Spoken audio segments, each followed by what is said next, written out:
Chapter 449. At this moment, not only Jia and I, but the Jia Luo clan elder was also extremely shocked. "Don't kill the rabbit. Lead the way," the tribe king continued. "It's here, he's under that rock." Yi Sherwin raised his hand and pointed at a boulder not far away. Hearing this, the shadow of the Azura demon god behind Gani dissipated. He then looked at the clan elder and made a series of hand gestures. It was too fast. "Little girl, tell me, why did the divinity give you the power of the extreme path? What did you pay for it?" Hearing this, Gani's eyes were filled with dissatisfaction, but he quickly concealed it. "Is it a divine-grade spiritual material?" Jialu clan elder turned to look at Rabbit and asked. "We don't provide food on the way." Elder Jia Luo and Jia and I were not surprised by this kind of method, but Yi Sherwin and Rabbit were shocked. "You said you saw the Divine Lord and received a gift from him?" "Who?" Elder Jia Luo asked again in disbelief.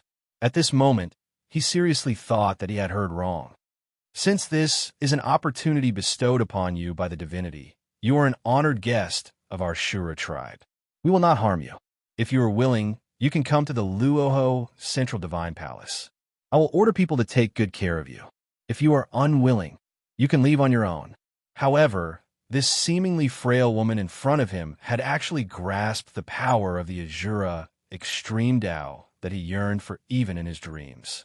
After all, this was related to soul coins, and there was no room for negotiation. However, he did not expect the Divine Lord to be imprisoned by the Great Emperor. What's more, he was imprisoned in the southern mountains. But tribe leader, the supreme divinity, the Jialuo tribe elder hurriedly opened his mouth, but halfway through his sentence, he realized the problem. The king was actually injured. Yi Sherwin nodded weakly. At this moment, the way the Jialuo elder looked at Yi Sherwin changed.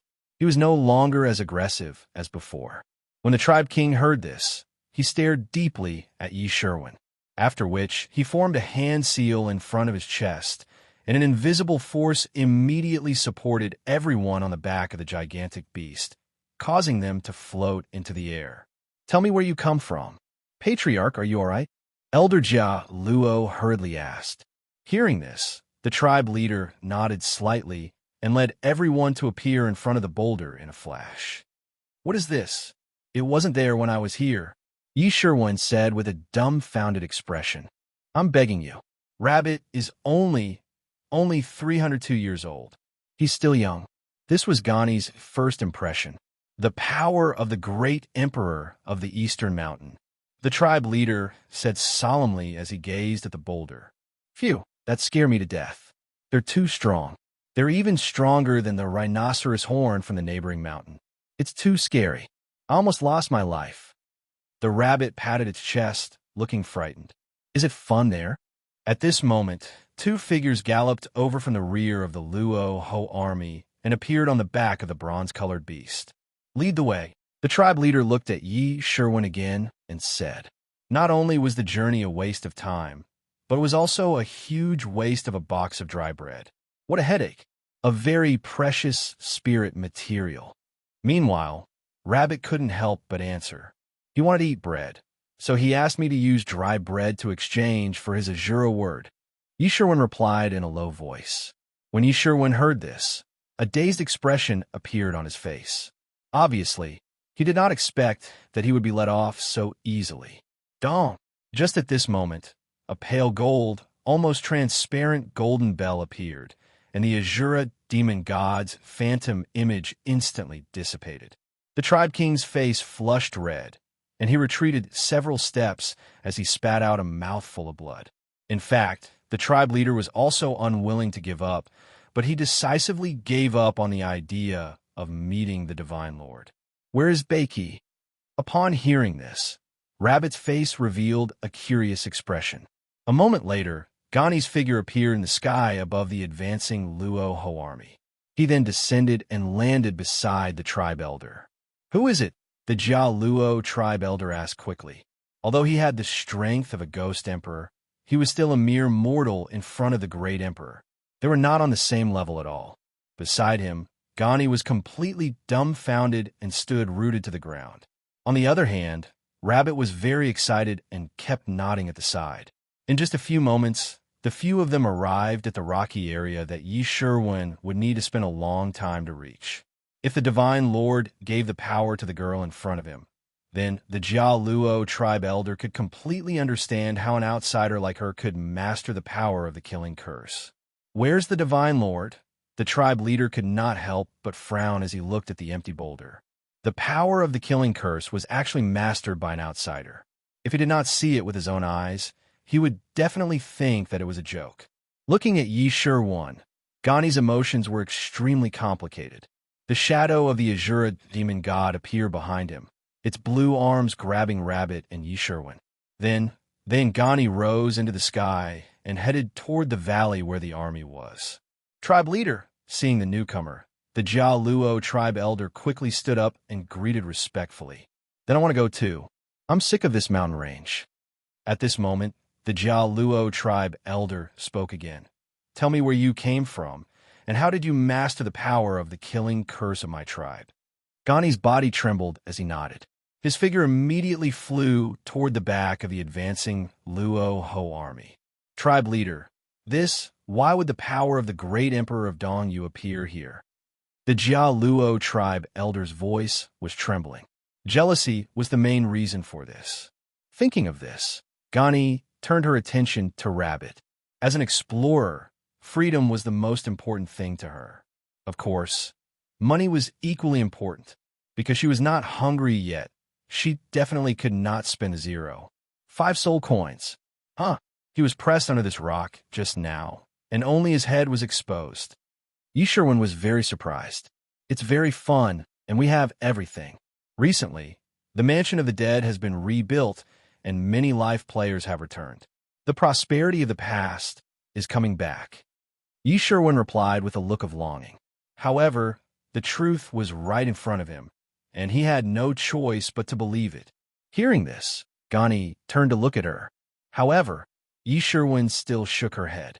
In order to master the power of the killing curse, he had trained hard and endured unspeakable pain for hundreds of years, but he still could not find a trace of the Azura killing curse. What's your choice? The tribe leader spoke again. Now that the tribe leader had spoken, he naturally did not dare to say anything else. Is there anything else? Can I see it? The Jialuo tribe elder could not help but ask. He had countless guesses about the whereabouts of the godly Azura who guarded the land of Luo Ho. I met someone in the mountains, and he gave it to me. What dry bread? The Jialuo tribe elder was confused. Seeing this, the tribe leader made a hand seal again, and everyone's vision suddenly became blurry. When they recovered, they were standing on a vast mountain range. Under the giant rock? Looking at Rabbit, Yi Sherwin sighed and chose to compromise and began to point the way. Point the way. Take me to the godly lord. The tribe leader's figure also floated into the air, and then he looked at Yi Sherwin and said. Hearing this, the tribe leader took a deep look at Yi Sherwin, frowned slightly, and sighed. Can I go? Rabbit could not help but ask. It's fine, I could just eat the leaves. However, he knew that he could not do that, because this woman was of great value to him. Seeing Yi Sherwin shake her head again, the Jialuo tribe elder felt regretful, but he did not force her. Yi Sherwin had no choice but to open the game map, confirm the direction, and point again. The black-robed tribe leader nodded indifferently, and then looked at Yi Sherwin. The tribe leader nodded, and with a wave of his hand, disappeared with the Jialuo tribe elder and Gani.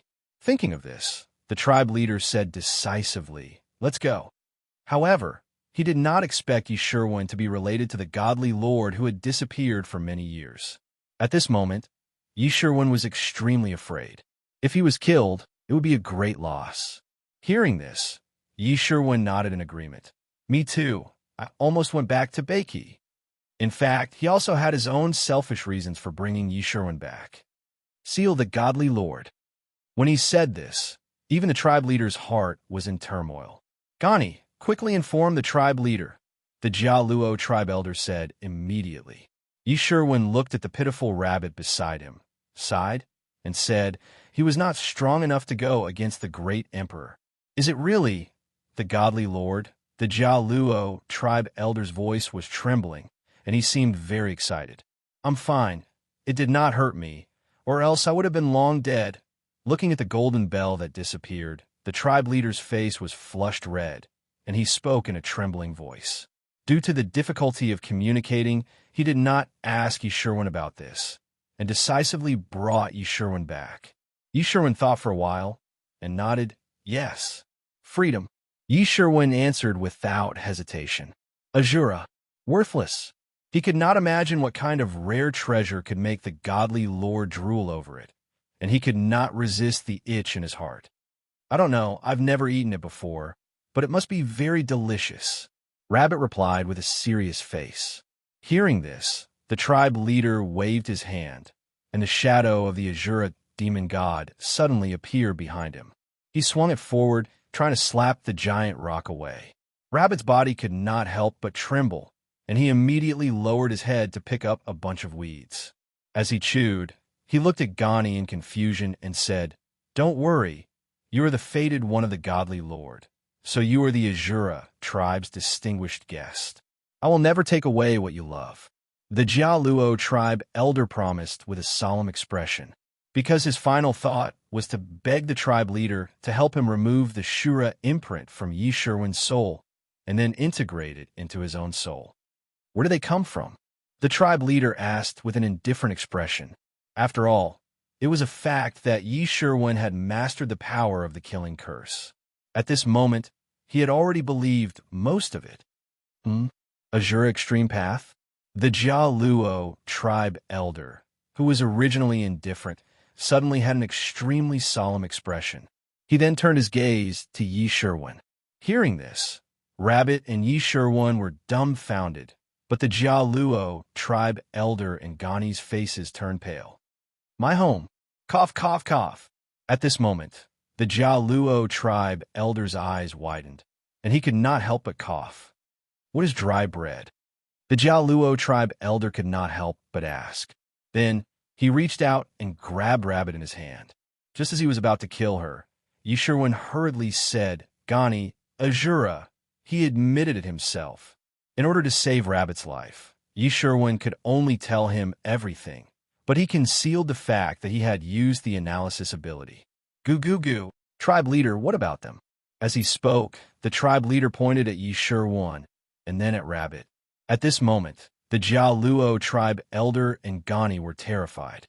Therefore, the most important thing now was to get the reason from this woman. After thinking about it, Gani still did not kill her. It was not that he could not bear to, but he felt that it did not matter whether he killed her or not. Perhaps he could use Rabbit to control this woman. This kind of difference made Gani want to kill him on the spot. Hearing this, Yishirwan hurriedly shook his head and refused. Chapter 450. Beiki, Sinkhole of the Mansion of the Dead. With the departure of the Jiu Yao army, the whole of Beiki returned to its former peace. At the same time, Lu Wu announced the mission to rebuild the Mansion of the Dead. Although he could rebuild the entire Mansion of the Dead with soul coins, Lu Wu did not choose to do so. The Mansion of the Dead was the home of the players and held great significance to them. In order to let the players cherish the Mansion of the Dead, Lu Wu issued a quest for the players to rebuild the Mansion of the Dead themselves. Of course, most of the players did not know anything about architecture, so the reconstruction of the Mansion of the Dead still required Lu Wu to spend soul coins and construction materials. However, he changed the process to involve the players themselves. On this day, Lu Wu released a mission to rebuild the Mansion of the Dead. Server announcement. The task of rebuilding Hell has officially begun. Construction activity. Reconstruction of the underworld. Mission details. After the retreat of the Jiu Yao army, Beiki has once again returned to the control of the Beiki army. During this period, players can look for building materials in Beiki to contribute to the reconstruction of the Mansion of the Dead. Mission tip. Construction materials will be randomly spawned throughout the entire Beiki region. Different materials will provide different construction points. Quest hint 2. After finding the building materials, you can submit them to the sky pit of the underworld. There are a total of 182,142 buildings. Different buildings require different construction points to repair, special buildings require more construction points. As Luwu issued the construction activity quests, the soul coins stored in the artifact space began to decrease drastically. They turned into construction materials that could only be seen by the players and scattered all over the land of Beiki. According to Lu Wu's settings, these building materials would be refreshed every 30 minutes until the Mansion of the Dead was completely rebuilt. At the same time, the shadow of a huge city appeared in the underworld sinkhole. It was the Mansion of the Dead that the players had been waiting for months to rebuild. The only difference was that the current underworld wasn't complete. Instead, it was just a phantom city. At this moment, every building in the Shadow Underworld city was marked with a 0% repair progress, and below it was the total number of construction points needed to repair the building. Naturally, the players had to participate in the repair process. Moreover, the players could also choose which building to repair first. For example, if a player liked Tonggua's forging room, he could submit the building materials he obtained to the building shadow of Tonggua's forging room to increase the progress of the forging room's restoration. Luwu did this so that the players could participate in it personally and increase their sense of belonging. At this moment, all the players who received the quest, Rebuild Hell, were incredibly excited, because they had been waiting for this day for too long. The live chat channel was bustling with activity. Happy! The Mansion of the Dead can finally be rebuilt. I'm now rushing back to the Void Ocean. Everyone wait for me. As one of the earliest batch of players, the Mansion of the Dead has brought me too many memories in the past year or so. Starting from Brother Lu Mo and the others, I've watched it prosper step by step, and the number of players has also increased. On the day it was destroyed, I really wanted to kill the 9 Luminaries brothers. That's all for now. Everyone, let's work hard together on the way home. I miss Boss Boulder. Without his guidance, my alchemy skills wouldn't have improved at all. I've lost face for him. Those who are preparing to restore the Boulder Alchemy Association, raise your hands and work hard. I'm going home now, since I'm mining in the 9 Luminaries.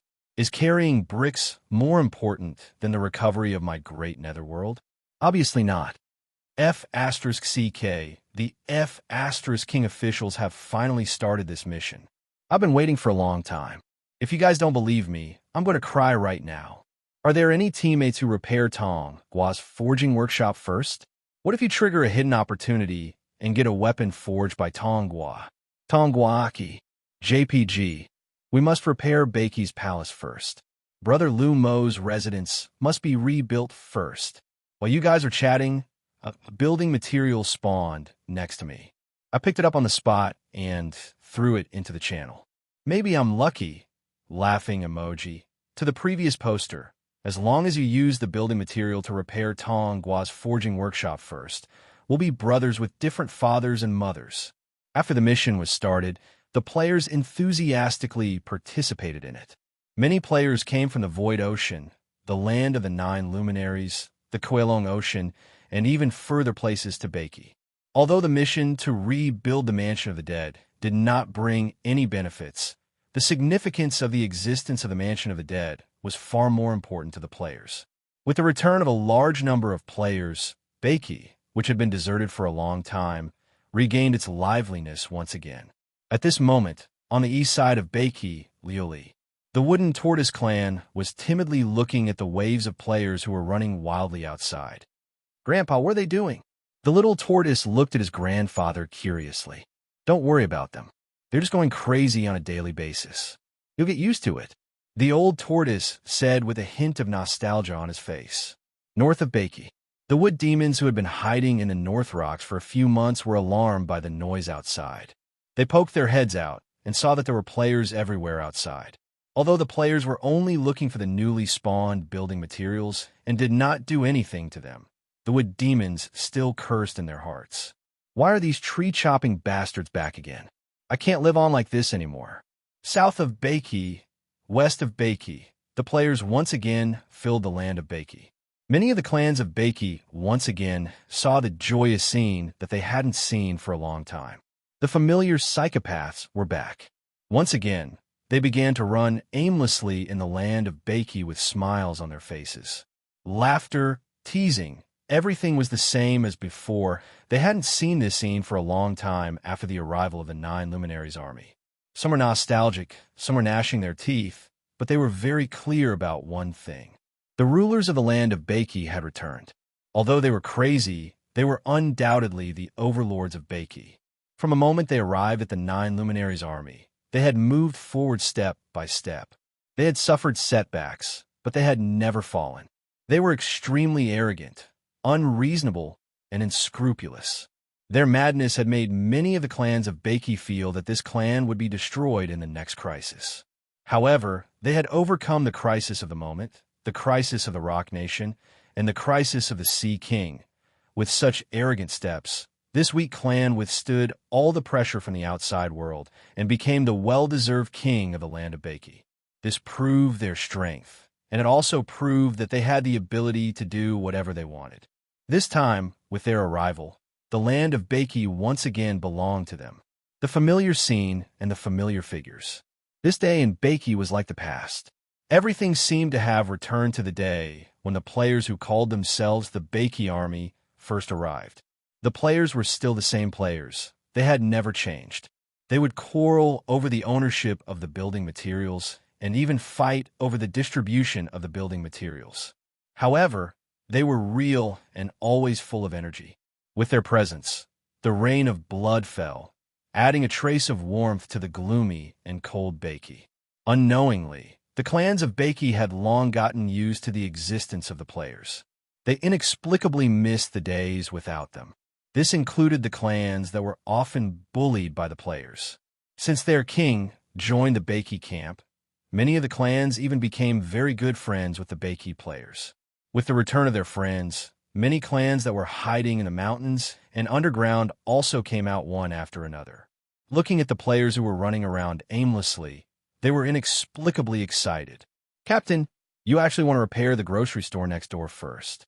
Tell me, did you hook up with the grocery store owner's daughter?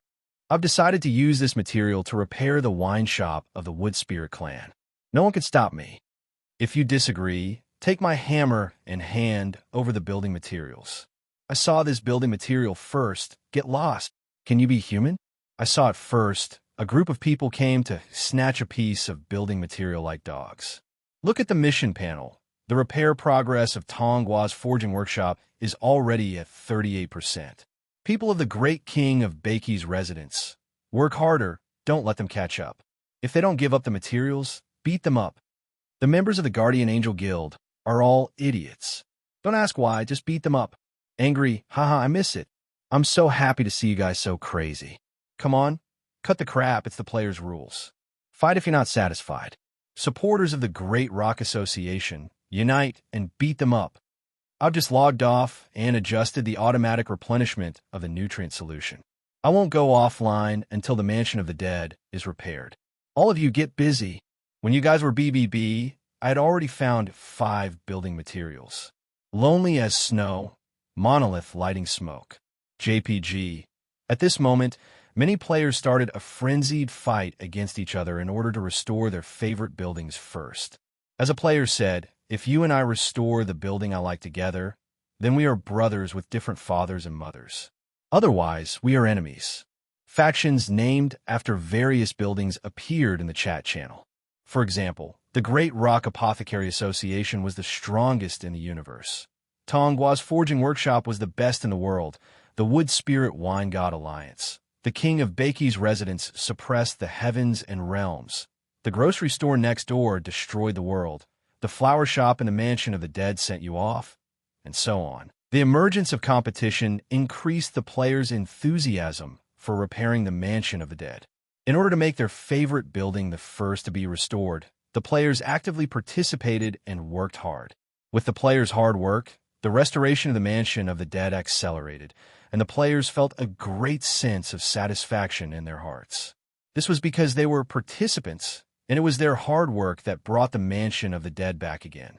This scene also made Lu Wu, who was behind the scenes, extremely gratified. This was because the player's sense of belonging to the Mansion of the Dead was more passionate than he had expected.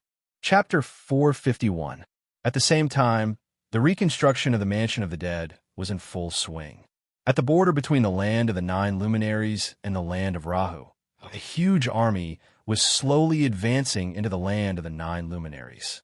Since the players had warned them before, the nine luminaries brothers had also sent their troops to keep watch and prepare for war. When the mighty Rahu army crossed the border, the soldiers on watch immediately returned to the dark heaven pavilion in the center of the land of the nine luminaries and informed the nine luminaries brothers of the situation. At this moment, the nine luminaries brothers knew that the crisis they least wanted to face had arrived. Their eldest brother, Xing Yao, had yet to break through the realm. Their chances of winning against the Rahu army were close to zero. However, they had no way out. If they were to surrender the land of the nine luminaries' tens of thousands of years of foundation, it would be impossible for them to take it back in the future. At this point, they could only hope to negotiate with the forces of the Rahu land and give up some of their benefits to stabilize the land of Rahu's intention to attack. As long as their eldest brother, Xing Yao, successfully broke through and went to Baiki to destroy the player clan, one of the brothers would advance to the Ghost Emperor realm. They believed that everything they had lost would be returned. After some discussion, the nine luminaries brothers immediately sent messengers to the Rahu army, hoping to come up with a solution. However, what the nine luminaries brothers did not expect was that not only did the Rahu land not agree, they even killed a few of the messengers they sent. The saying that no messengers should be killed when two armies are fighting against each other did not apply in the underworld at all. The forces of the Rahu land had used their actions to tell the nine luminaries brothers that it was impossible to negotiate. This was because this war was not only a war of benefits, but also a battle to select the king of Rahu. The forces of Rahu had gathered for this war, and the war would not stop until the nine luminaries were destroyed. On this day, the horn to prepare for war resounded throughout the nine luminaries' dark heaven territory.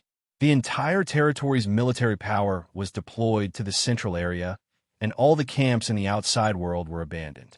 This was because the nine luminaries brothers had no confidence in this war.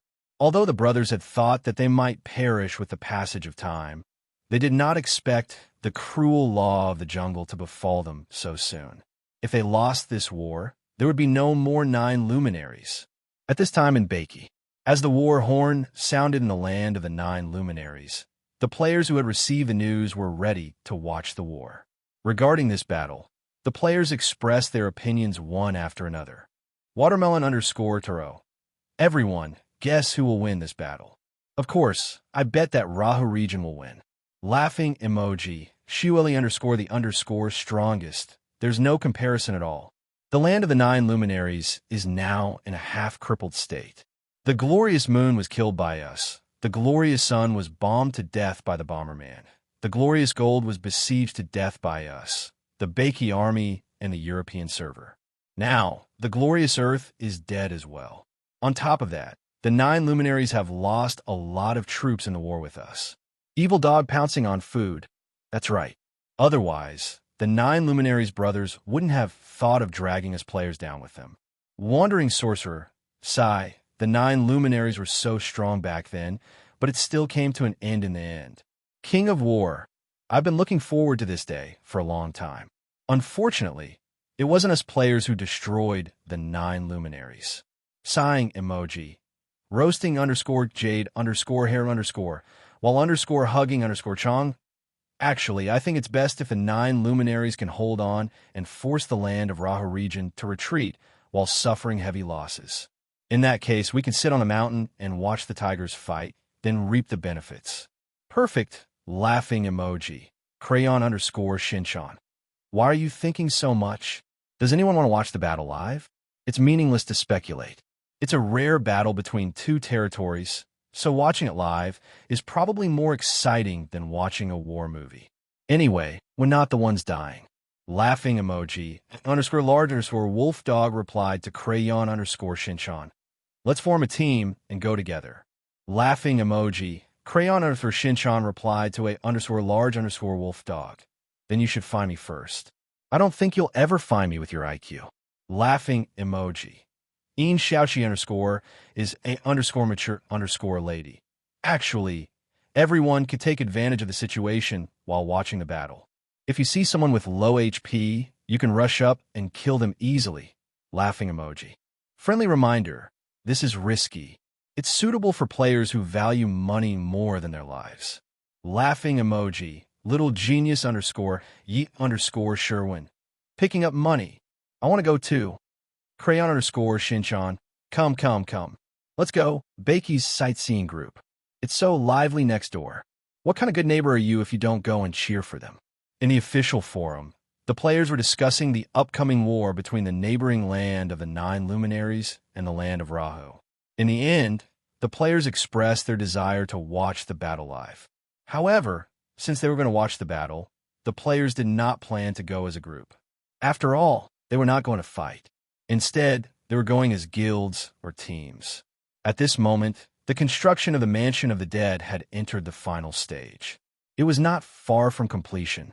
The players were not in a hurry, so they all set off toward the land of the 9 luminaries at the same time. At this moment, all the snacks in the game shop were sold out. To the players, as a spectator, snacks were an essential item for spectating the battle. A spectator without snacks was not a proper spectator. Just like the battle between the demonic god and the Rahu Sea, the most important thing to the players was happiness. The outcome of the battle was not the main point. In any case, whoever wins the war in the end will be annihilated by us players. Their mentality was as stable as Mount Tai. Hence, as the construction of the Mansion of the Dead came to an end, a large number of players went on strike. The veins on Lu Wu's forehead twitched uncontrollably. Yesterday, he was very pleased with the players' performance. He did not expect them to be tempted by external forces and collectively go on strike. However, even Lu Wu was curious about the war between the two regions. He followed the players' perspective and began to move toward the land of the 9 luminaries. At the same time, he stole a few packets of Bei Li's snacks as consumables. At this moment, outside the dark heaven pavilion of the land of the 9 luminaries, the 9 luminaries' army was lined up neatly, ready to face the enemy. Meanwhile, Chun Yao, Mu Yao, Shui Yao, and Hoi Yao climbed to the top of the dark heaven pavilion and looked down at the armored army of the 9 luminaries below with a solemn expression. This army had once made great contributions to them, and had also helped them sweep away all the hostile forces from back then. This was the foundation of the 9 luminaries. However, today, at the critical moment of life and death, they did not know how many of their followers would survive because they were not confident. They did not even have the strength to predict the outcome of their own lives. In fact, they could choose to abandon their army and their interests to escape this battle. Even if there were only 5 of them left, each of them had the strength of a ghost king. No matter where they went, they would not die, no matter how pathetic they were. However, they did not do so. It was not that they were not afraid of death, but they did not want to live. They had already reached the peak and had long thought of the day when the 9 luminaries' force would be destroyed. This was because in this world, no force could stand at the peak forever. There had never been one.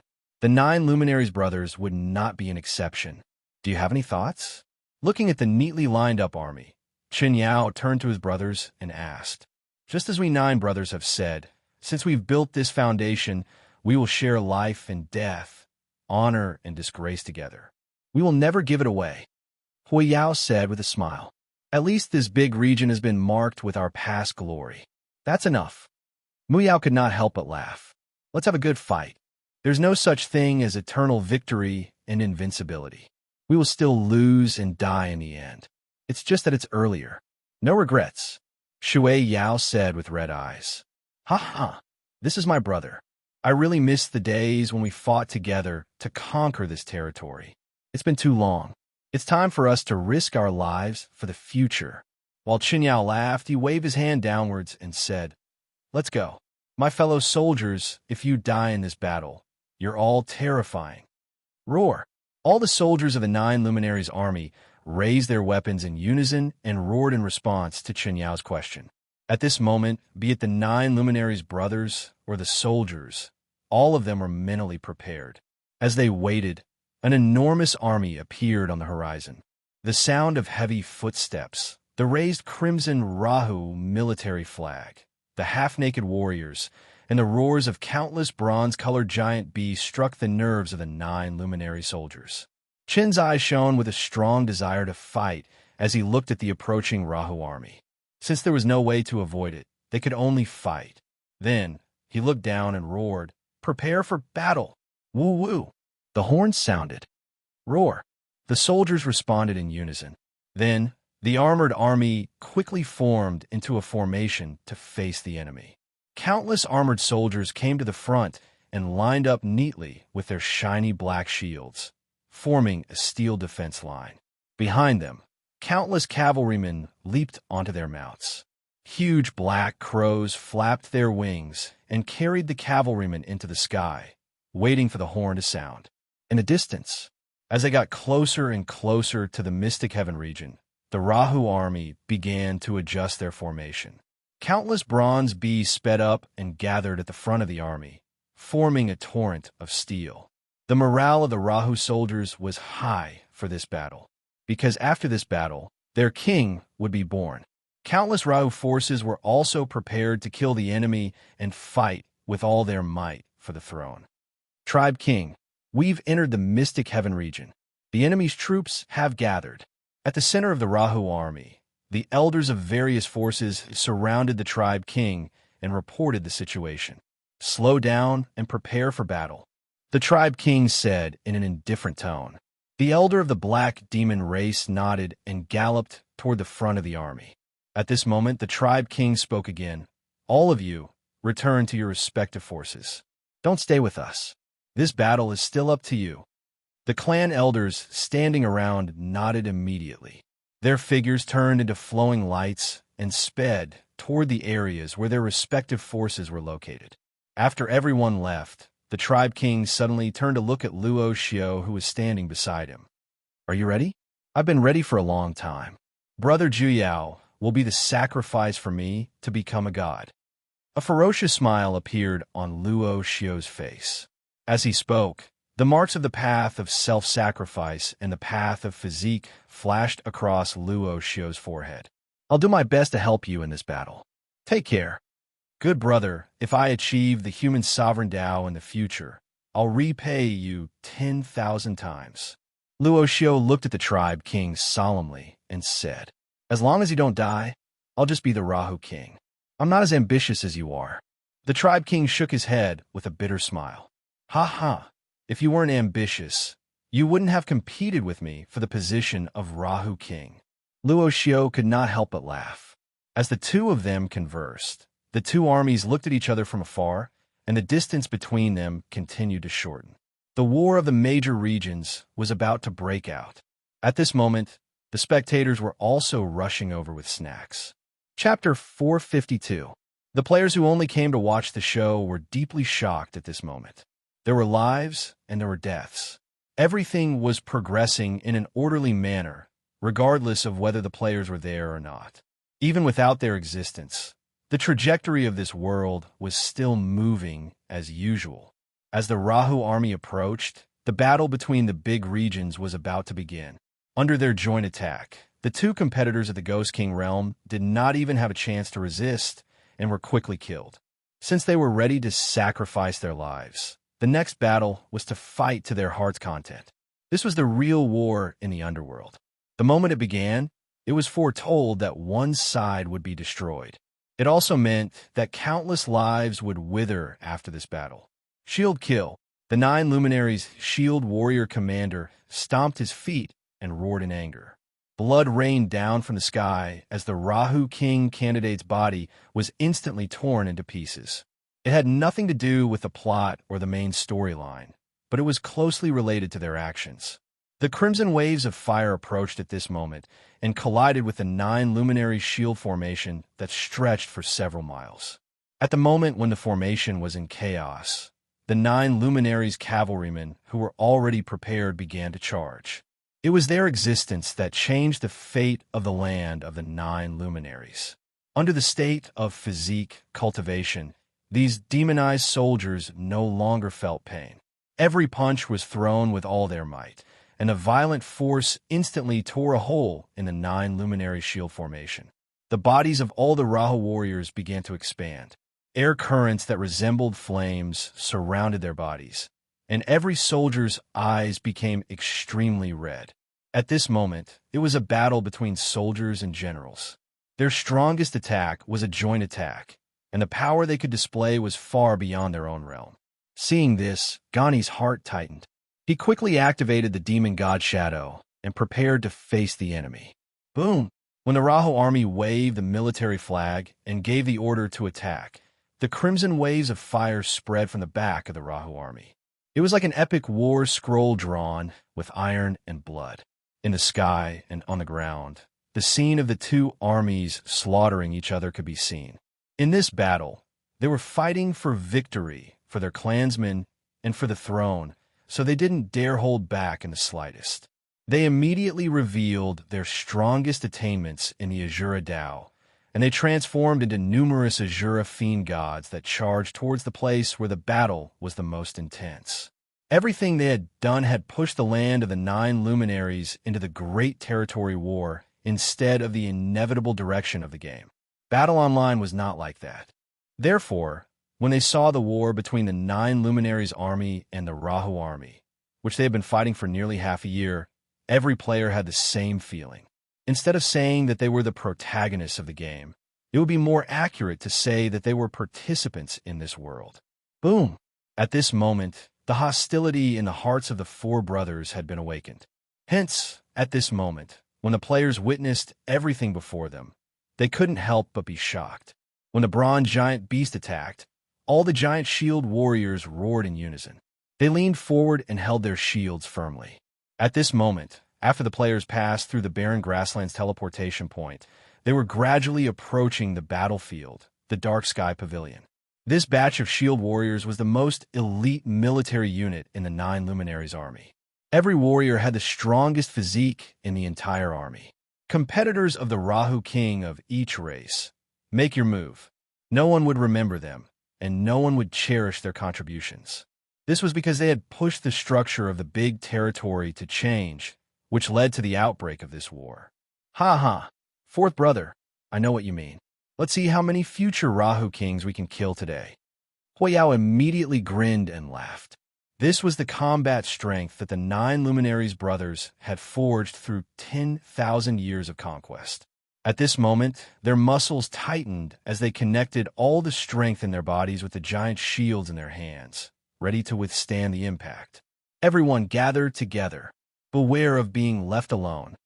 The demon god behind Gani turned around and roared at the rest of the competitors. Hordes of soldiers died worthlessly in this battle. Roar! The sound waves spread across the entire army in an instant. Countless shield warriors roared at the same time, raised their shields that were placed on the ground, and began to charge forward. One after another, demon gods of Azura appeared in the air. Let's begin! Roar! Fight! All the soldiers of the 9 luminaries roared. All of their flying mounts rose into the air and began to circle above the formation. Whether they were sincere or not, these were the words that came out of their mouths. They stood on a high slope and stared at the battlefield from afar, unable to look away for a long time. This was reflected in the fact that the natives in the game did not stay still like robots. Their lives would only begin to advance according to a fixed path the moment the players came into contact with them. The eyes of the soldiers from both armies were bloodshot as the attacks on each other gradually intensified. The brothers were telepathically connected. There was no need for words as they followed Chunyao and launched their attacks. Rows of Rahu soldiers were instantly sent flying. Madman clan, kill! Even the battle-hardened players were shocked by this scene. At this moment, the competitor's face was obviously filled with shock.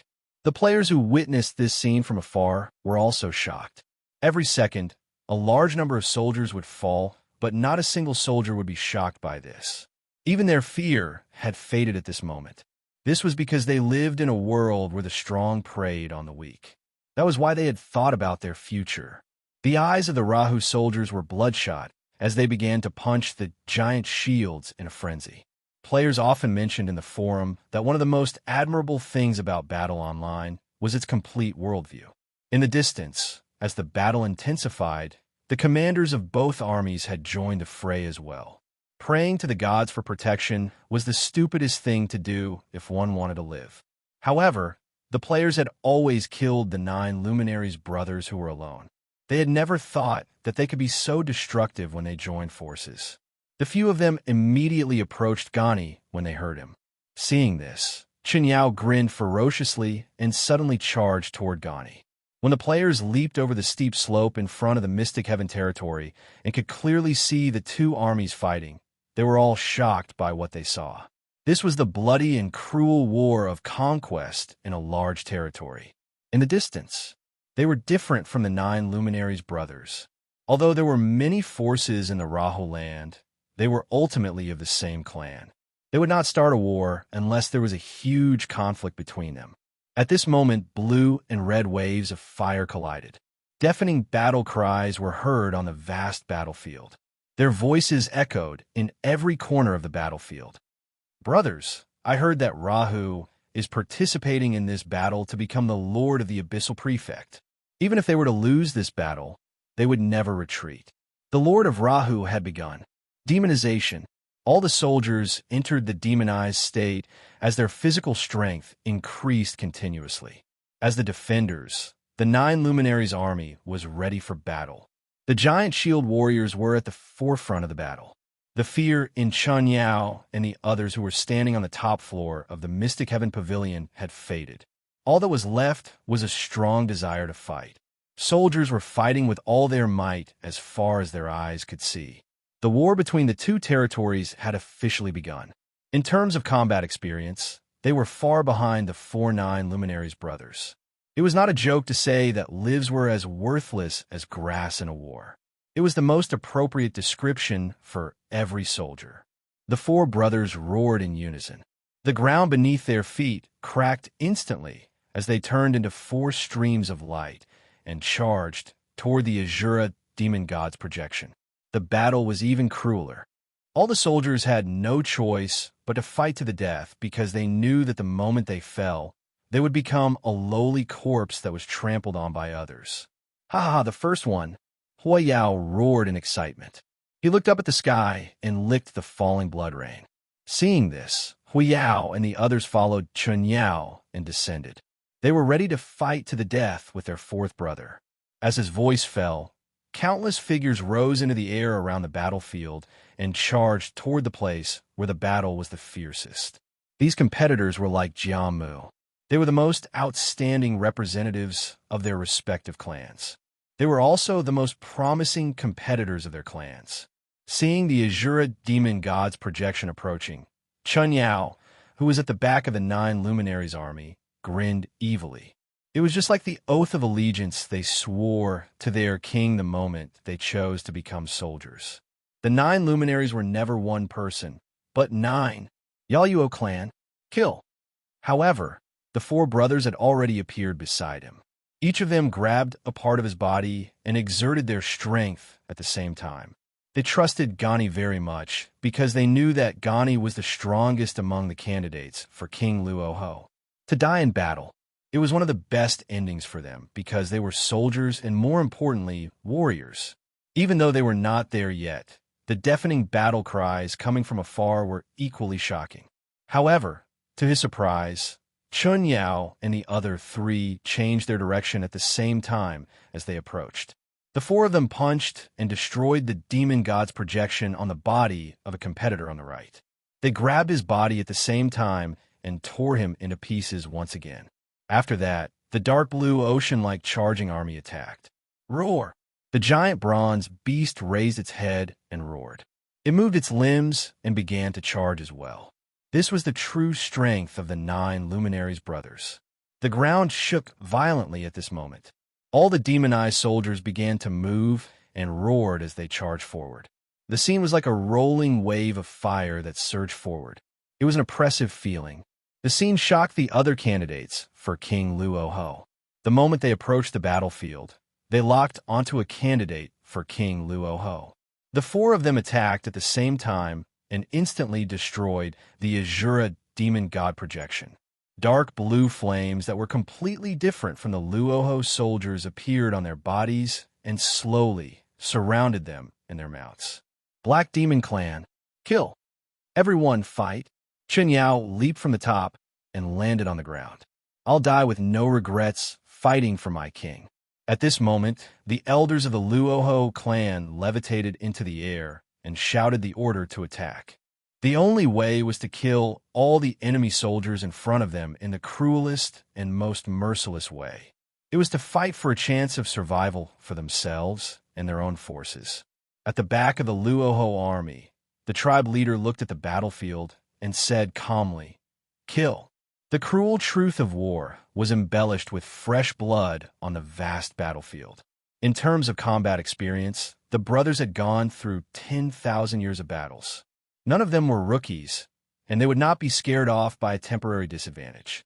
The deaths of Yu Yao, Ri Yao, and the others made the players think that although the 9 Luminaries brothers were strong, they were still mediocre.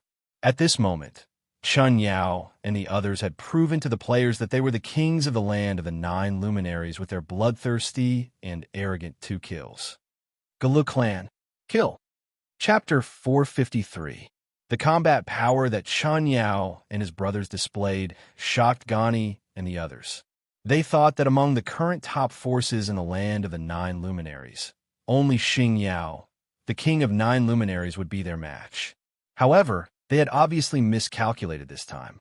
After killing this candidate, Chun Yao and the other 4 brothers immediately pounced on another candidate in front of them. Protect him. The demon god shadow behind Gani immediately roared and pounced on Chun Yao, who was at the front. A crimson battle blade appeared in the demon god shadow's hand, and Gani's eyes were filled with endless battle intent. Although Chun Yao and his brothers were powerful, it would be a proof of their strength if they could kill 4 of them. However, to his surprise, Chun Yao suddenly retreated the moment the battle blade fell. Then, Hui Yao, Mu Yao, and Shui Yao moved forward and quickly made hand signs. 3 giant blue snakes suddenly formed and coiled up, restraining Gani's attack. While Gani was frowning, Chun Yao suddenly appeared behind him.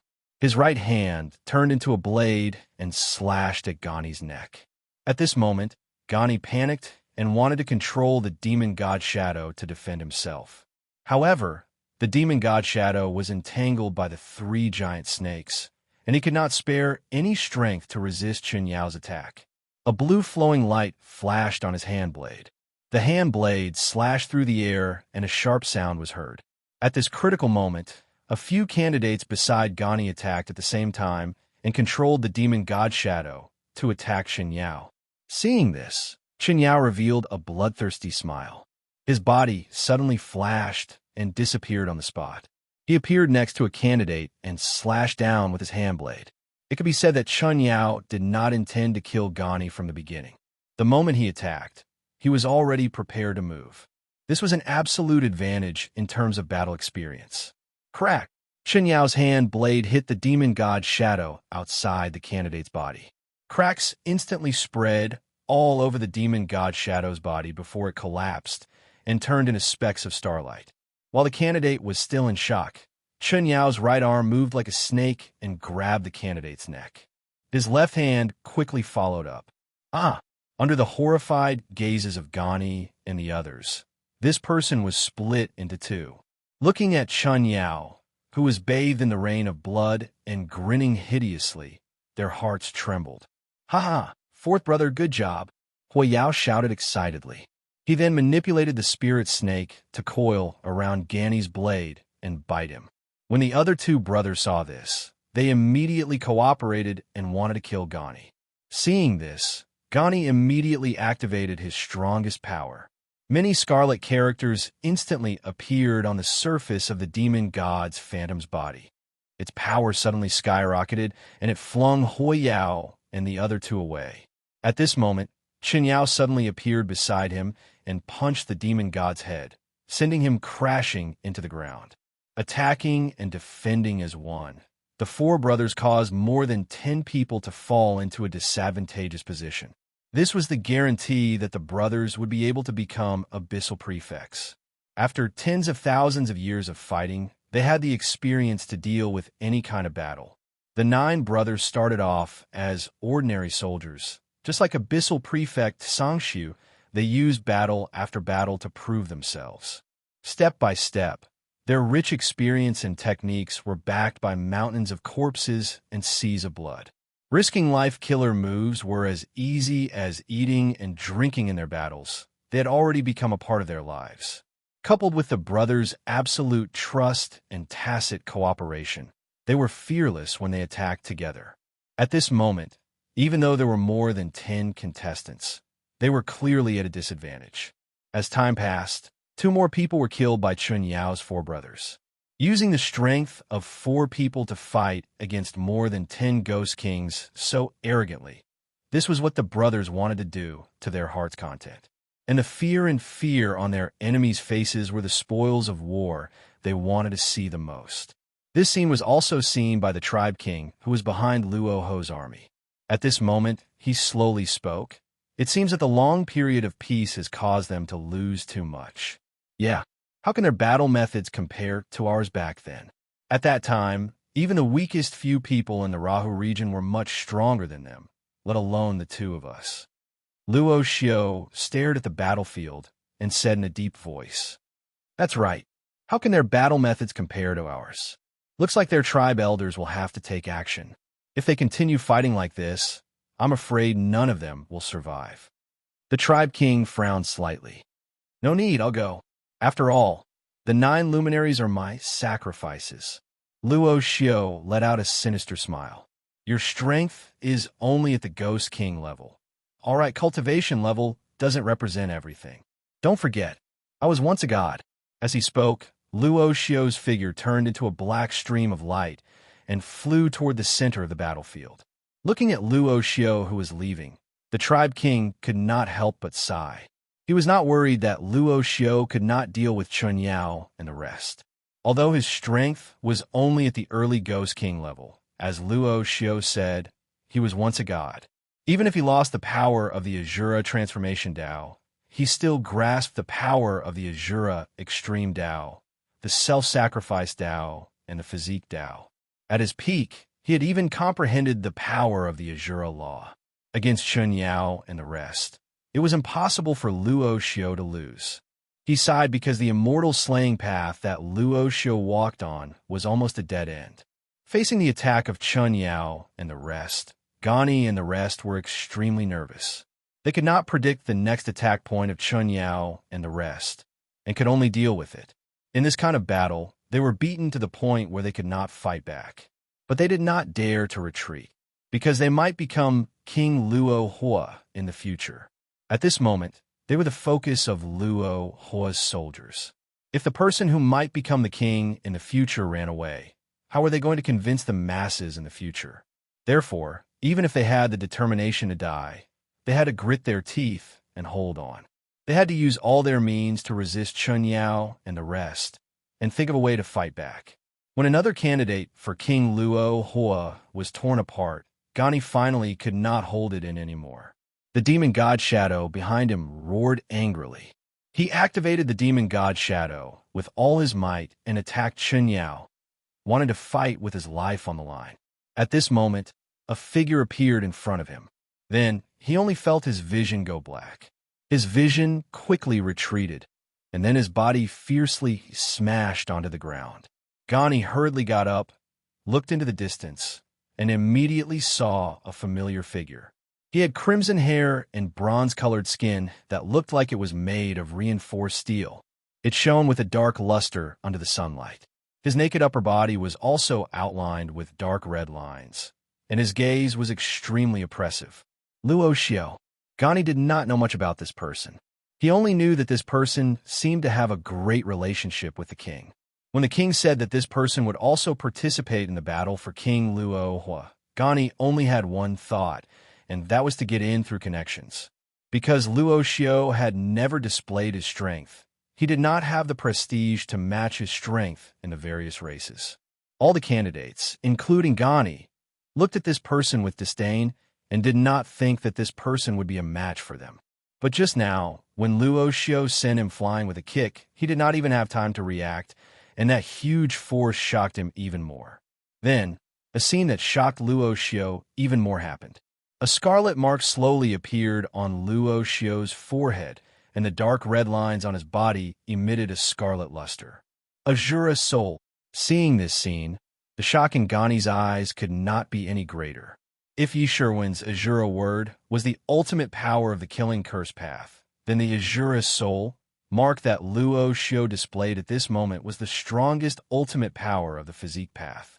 Looking at Luo Xiao's disdainful gaze, Gani secretly gritted his teeth. However, at this moment, Luo Xiao's gaze suddenly turned to the right. Then, Hui Yao's figure appeared on his right, and he reached out and grabbed his right arm.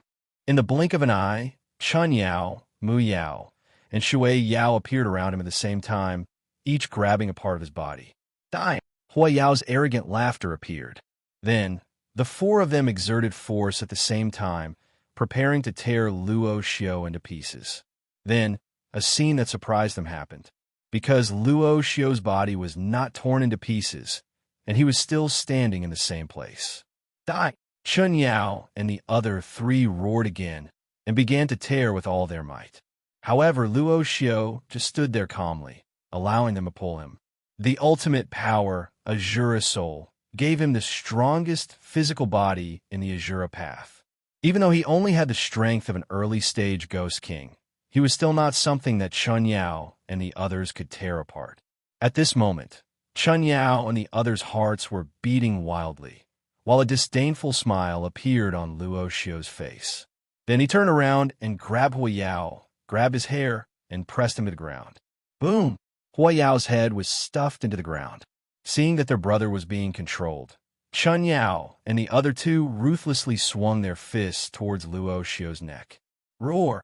Luo Xiao opened his arms, and immediately the shadow of a crimson demon clad in armor appeared behind him, and instantly sent Chun Yao and the others flying. How is this possible? The power of Azura. Looking at the Azura demon behind Luo Xiao, which was more than 5 times larger than the demon behind them, Gani and the others were dumbfounded. The power of the demon they summoned came from the Azura path of self-sacrifice, and among this power, the ultimate was the power of Azura, which was also the ultimate power of the path of self-sacrifice. Just now, when Luo Xiao displayed the power of the physical body, it had already shocked them to the extreme. This was because in the entire Rahu region, other than the tribe leader and the other 2 old tribe elders, there was no one else who had mastered the power of the path of extreme. However, even the tribe leader and the others had only mastered one type of the Azura path of extreme. However, at this moment, this competitor whom they thought to be someone who had the least chance of success had actually displayed the power of 2 types of Azura path of extreme. At this moment, Gani and the others fell into a state of disbelief. A guy without any race origin, had always been more outstanding than them. Dying. At this moment, Chun Yao and the others closed in again and launched a frenzied attack.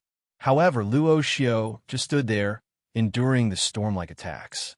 The moment he moved, Chun Yao and the others were once again sent flying. 8-armed Azura.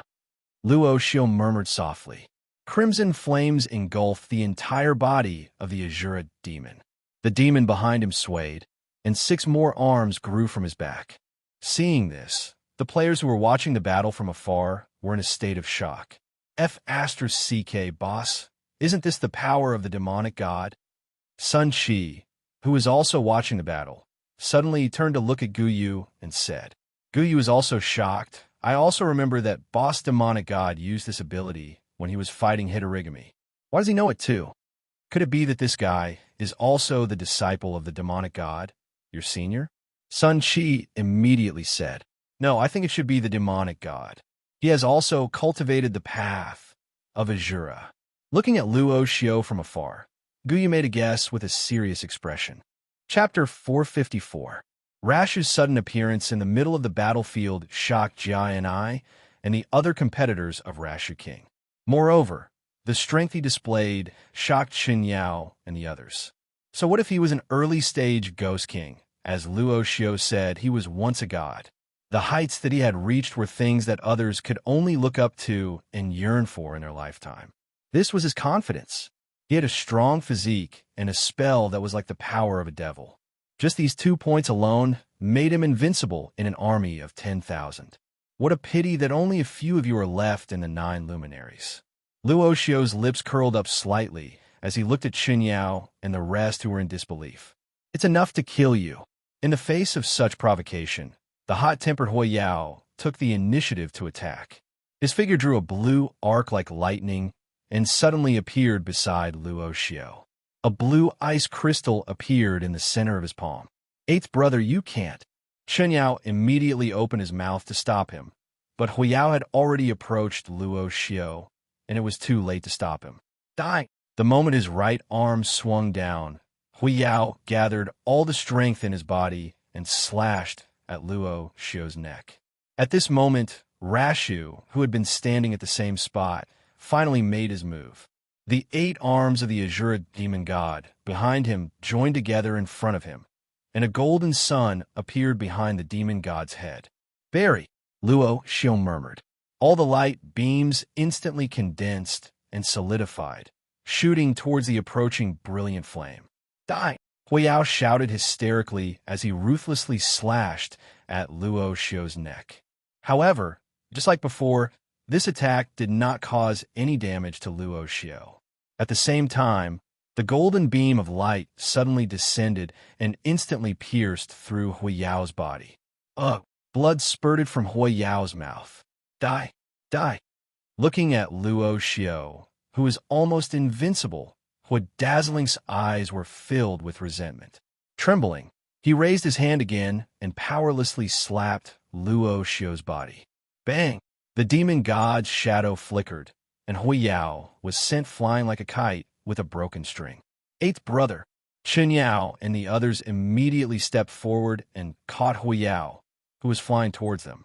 Placing Hui Yao flat on the ground, Qin Yao and the others felt their anger rising. At this moment, there was a large circular hole in Hui Yao's chest, and his internal organs had already been destroyed by Luo Xio's attack. Wow, I'm going to kill you. Hui Yao began to vomit blood again. His expression gradually weakened, but his eyes were still filled with killing intent. Eighth brother, stop talking and stay alive. Qin Yao shouted angrily. Fourth brother, no. No one can look down on 9 luminaries. No one. Wah. Hui Yao's face turned ashen. Runes poured out from his body, crawling all over him, absorbing the last of Hui Yao's vitality. He can't be saved. The curse has entered his body, and his vitality will definitely be exhausted with the passage of time. Luo Xio said expressionlessly as he looked at Qin Yao and the others. As Luo Xio's voice fell, Hui Yao's pupils gradually became slack and his body gradually stiffened, petrified. Countless runes separated from Hui Yao's body and floated towards Luo Xio, entering his body. Ah! At this moment, Qin Yao and the others completely exploded. They stood up and pounced at Luo Xio like madmen. Watching their 8th brother die in front of them without being able to stop him made them feel extremely painful. At this moment, all they wanted was revenge and to tear the enemy who killed their 8th brother into pieces. Luo Xio still stood where he was when Qin Yao and his 2 brothers attacked. However, the Azura demon god behind him twisted its body and punched at Qin Yao and the others. 1 punch, 10 punches, 100 punches. 8 arms waved at the same time, and their speed gradually increased. In an instant, the area in front of Luo Xio was filled with crimson fish shadows. Even though Qin Yao and the others tried their best to advance, they still couldn't hold on for more than a few seconds before they were blasted away. Where's Qin Yao? Luo Xio asked indifferently as he looked at Qin Yao and the others. Qin Yao and the others didn't answer. Even though their bodies were in pain and blood was flowing, they still stared at Luo Xio. Then, the 3 of them attacked again. The fish shadows appeared again and smashed Qin Yao and the others back. Where's Qin Yao? Did he abandon you guys and run away? Luo Xio asked with a frown. If you want to find Big Brother, reincarnate in your next life. Chen Yao spat out a mouthful of saliva mixed with blood and laughed sinisterly. Luo Xiao shook his head slightly. It's just a matter of words. It's a fact that you guys are no match for me. So what if we can't beat you? Do you think you can stop us from scolding you? Grandson, Shui, dazzling, who was standing to the side, said angrily. I'll look for Xing Yao after you guys are dead. As Luo Xiao's voice fell, the Azura demon god behind him suddenly left his body and pounced toward Chen Yao and the others. All 8 arms swung down at the same time. At this moment, the spectating players were shocked. They couldn't believe that the 9 luminaries, who had battled with them for half a year, would be killed at this moment. The crimson-red arms came crashing down, and Chen Yao and the others roared and swung their fists to meet it. At this moment, a figure suddenly appeared in front of Chen Yao and the others. He took a step forward and swung his right arm to meet the attack. An enraged blue dragon broke away from the arm and collided with the 8-armed Azura demon god. Buzz, buzz! Crimson and blue energy waves spread outward, and strong winds swept up dust and dirt, sweeping in all directions. Roar! The angry blue dragon roared and collided with the crimson shadow of the demon god. At this moment, a smile appeared on Luo Xiao's face. This was the opponent he was looking forward to. The king of the land of the 9 luminaries, Xing Yao. Very, Luo Xiao murmured softly. A dazzling sun gathered behind the 8-armed Azura's head, forming golden light pillars that pierced toward the angry blue dragon. At this moment, the angry blue dragon suddenly opened its eyes, and the surface of its body was instantly covered by icy blue crystals. The sound of metal clashing was heard continuously, but the angry blue dragon withstood the attack.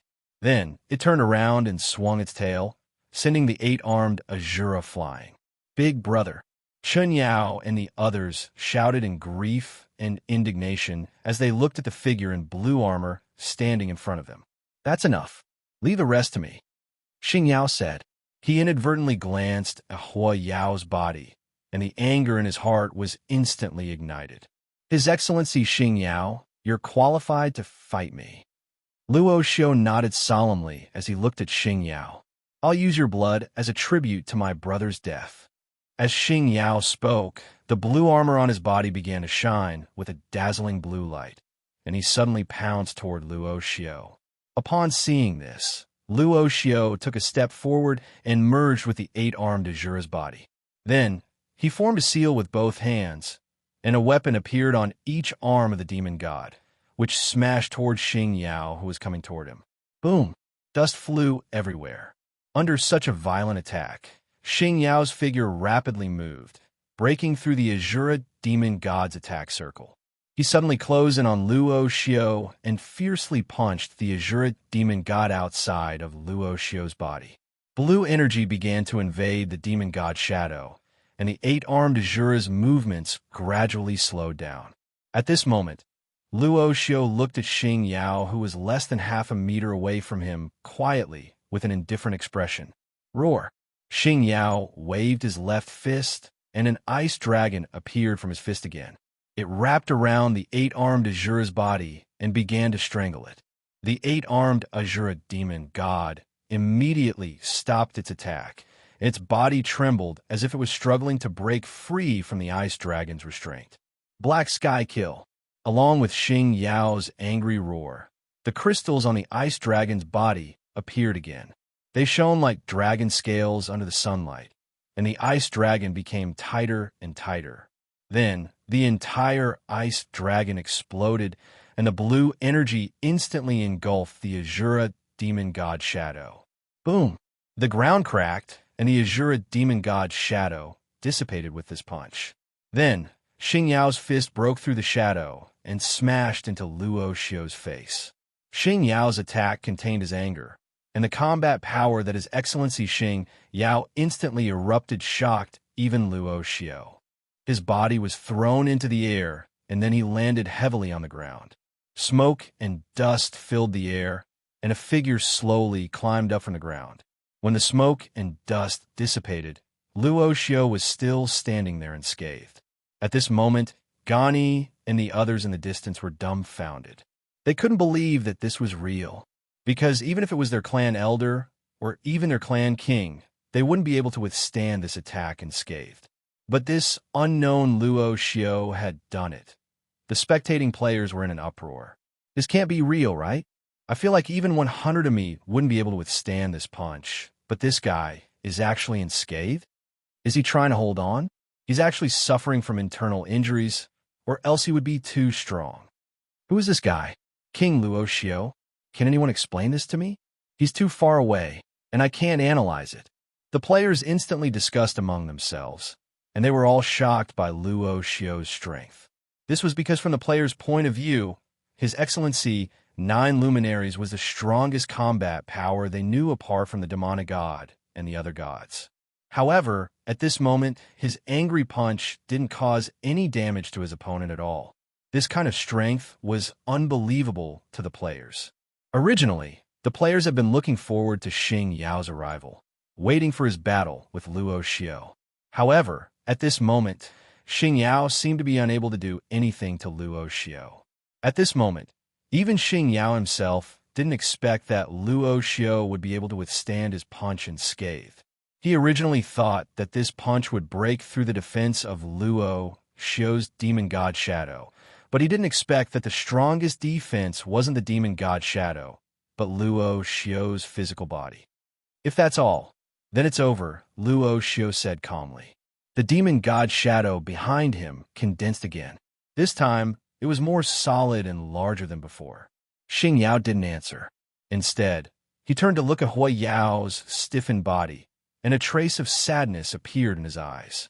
When his gaze turned to Luo Xiao again, it was filled with determination. Big brother. Just as Xing Yao was about to attack again, he heard Chun Yao and the others' cries. He immediately stopped and turned to look. At this moment, Chun Yao and the others were looking at him with a desolate expression. Big brother, 8th brother said that no one can look down on the 9 luminaries. No one. After saying that, Chun Yao, Shui Yao, and Mu Yao raised their hands at the same time and stabbed them into their left chests, grabbing onto their hearts. Xing Yao's pupils suddenly contracted at this moment. No, big brother, we're still too weak. We can only continue to follow you like this. Chun Yao let out a desolate smile as he crushed his own heart with his trembling hand. Big brother, no one can look down on us brothers from the 9 luminaries. No one. Shui Yao crushed his own heart as he spoke. Big brother, do you still remember the oath we swore on the day we established the 9 luminaries? To live and die with the 9 luminaries. Mu Yao let out his final cry the moment he crushed his heart. A sacrificial formation appeared beneath the trio's feet. Their flesh and blood began to melt rapidly. 3 blue souls left their bodies and pounced toward Xing Yao. They began to circle above his head while 3 blue threads appeared in their bodies and connected to Xing Yao. Oh! Xing Yao let out a cry of grief and indignation as he watched his 3 brothers sacrifice themselves.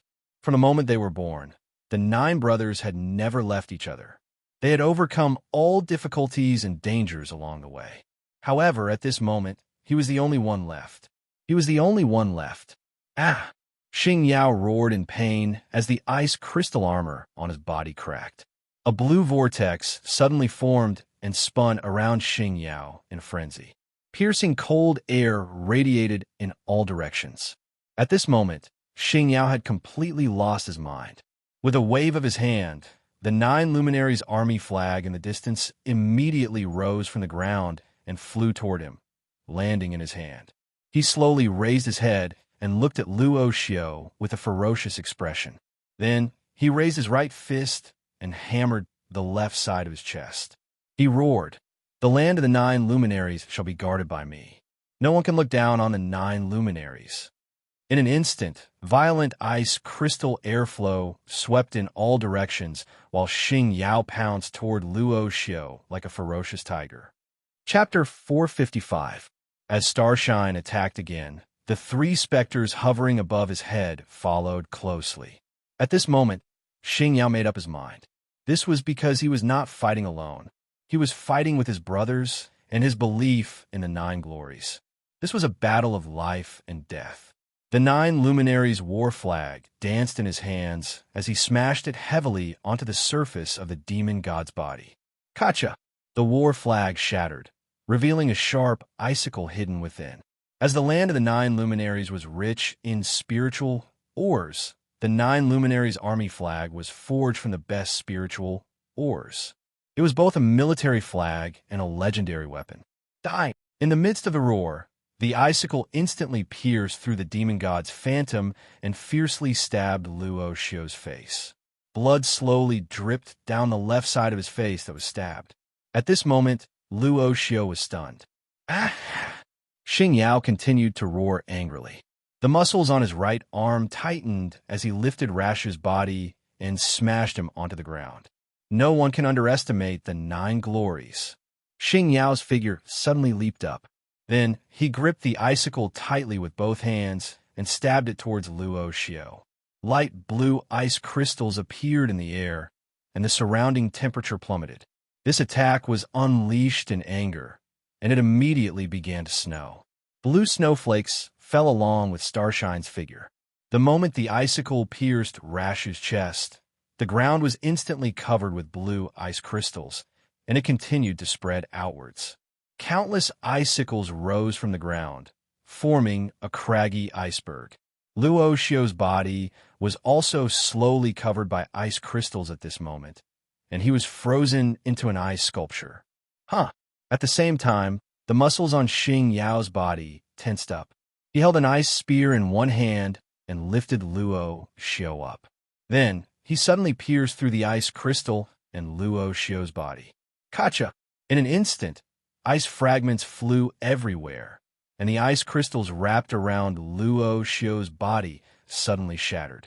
Xing Yao panted heavily as he stared at Luo Xio with bloodshot eyes. He felt as though there was a raging inferno about to erupt from his chest, causing his entire body to tremble. At this moment, he only wanted a vent. However, at this moment, Luo Xio suddenly reached out and grabbed the icicle. Then, with a forceful push, he leaped backward and landed steadily on the ground. The wound on his left chest was healing at a speed visible to the naked eye. Very strong. Just as I thought, no one who can become an abyssal prefect is weak. Luo Xio looked at Xing Yao solemnly and said, "Die!" Xing Yao's figure closed in again, his icicles suddenly piercing down. The target this time was Luo Xio's head. Roar! A scarlet Azura demon god phantom appeared, and its 8 arms fell down at the same time. However, at this time, Xing Yao had completely given up on defense. His body was constantly suffering heavy attacks. He forcefully withstood the crazy attacks and approached Luo Xio. An ice spike instantly pierced through Luo Xio's head. Die! The icicle in Xing Yao's hand spun rapidly, and Luo Xio's head instantly burst open. Roar! At this moment, the demon god's 8 arms swung at the same time, sending Starshine flying. At this moment, Rashu, who had lost his head, was still standing firmly on the spot. Then, the minced meat on the ground began to float and began to gather towards his head. In a short moment, Luo Xio, whose head was destroyed, once again reforged his body, and he recovered to his original state. Be it the players or the Rahu tribesmen, all of them were dumbfounded. F***CK, this battle isn't fair. F***CK, this guy is definitely using a cheat. This is too fake. Boss Xing Yao is at the Ghost Emperor realm after all. How strong is the opponent? At this moment, the players were shocked by Luo Xio's recovery ability. To the players, this kind of ability was simply unbeatable. The biggest advantage of the players was the human wave tactic and resurrection ability. However, after seeing Luo Xio at this moment, the players were dumbfounded. They couldn't imagine how effective their human wave tactic would be against such a guy, because the other party wasn't afraid of getting injured at all. It's my turn. At this moment, a scarlet trajectory appeared in Luo Xio's eyes. Sacrifice. Destroy. His eyes suddenly looked at Xing Yao. At this moment, Xing Yao suddenly felt countless voices wailing in his head, and all kinds of negative emotions emerged. Xing Yao shouted hysterically, driving away the negative emotions in his head. While panting, his body undulated violently, but Xing Yao still endured the emotional erosion in his head. He raised his icicle and walked towards Luo Xiao step by step. At this moment, Xing Yao seemed to hear the voices of his brothers. "Big brother, will we die?" "Yes, but I don't want to die." "Then become stronger. Become so strong that no one can decide your life and death." "Big brother, why are we joining the army?" "Because this is the shortcut to becoming a powerhouse. The cruelest shortcut." "Big brother, we'll listen to you. We'll go wherever you say." "Big brother, have you really decided to rebel? If we fail, we'll all die." "We shouldn't be satisfied with the current situation. Since we've decided to become stronger, we'll challenge the man on the throne and take everything he has." "Big brother, you know that we brothers will do whatever you say. We'll follow your lead and live and die together." "Haha, big brother, we've succeeded. From now on, us 9 luminaries brothers will be the rulers of this big region. Yes, from now on, no one will be able to threaten us." "Big brother, can we defend all of this? Will there be a day when someone like us will challenge us and take everything away from us?" "Yes, but we'll use our lives to defend everything we have until death." "Great Emperor, the 9 of us swear that from today onwards, the land of the wind wheel will be renamed as the land of the 9 luminaries. From now on, the 9 of us will live and die together with the land of the 9 luminaries." "Ha! From now on, this is the land of the 9 luminaries, our home. We'll never leave or abandon it." "Big brother, you've always said that the succession of dynasties is inevitable. Can we be the exception and exist forever?" "No, Sai. I'm still young and I don't want to die. I hope this day will come later." "Don't worry. Even if someone dies, I'll die first. I'll protect all of you." "Hee, then I'm relieved. It's great to have a big brother." The oath he made with his brothers suddenly appeared in front of his eyes. A few tears fell from Starshine's crimson-red eyes. Big brother went against the oath and didn't protect all of you. Instead, he lived until the end. Endless hatred, regret, and murderous intent filled his mind, driving away all negative emotions. Step by step, Xing Yao walked towards Luo Xiao with endless murderous intent and slowly raised the icicle in his hand. Boom! The Azura demon god swung its fist down and smashed Xing Yao into the ground. Then, its 8 arms danced at the same time and hammered the ground crazily. The cracks on the ground began to spread rapidly, and the ground suddenly sank. Red fist shadows appeared all over the sky. Under the crazy bombardment, Xing Yao's figure was blasted deep into the ground and disappeared. The moment Luo Xiao stopped attacking, a figure covered in blood leaped out from the ground. The icicle suddenly slid down and pierced through his body once again. Along with Xing Yao's roar, the icicle in his hand transformed into thousands of illusions and penetrated Luo Xiao's body crazily. At this moment, the Azura demon god's arms swung down at the same time and bombarded Xing Yao's body crazily. Even if his wounds opened up, even if he was bathed in blood, Xing Yao still didn't take a step back. At this moment, he had already made up his mind to die. In fact, from the beginning of the fight, Xing Yao already knew that he wouldn't be Luo Xiao's opponent. But so what? It was just death. The oath made by the 9 brothers back then was never a joke. Today was the day to fulfill it. He would use his life to burn the last of his fighting spirit, and use his life to protect his previous oath. Amidst the crazy attacks, Xing Yao turned into a bloody man. Blood kept spurting out of his wounds, but Xing Yao's attacks never weakened. At this moment, all the 9 luminary soldiers let out a furious roar and attacked Luo Xiao's army in a frenzy. "Our king hasn't retreated yet. How can you warriors be afraid of battle? This was the last battle. There would be no more 9 luminaries after this. So they would use their lives to illuminate the last glory of the 9 luminaries brothers." Many of them had followed the 9 luminaries brothers in the past and witnessed their rise. The 9 luminaries army, a name that had once brought him supreme glory. This glory belonged to the 9 luminaries brothers and also to them who had always followed in the footsteps of the 9 luminaries.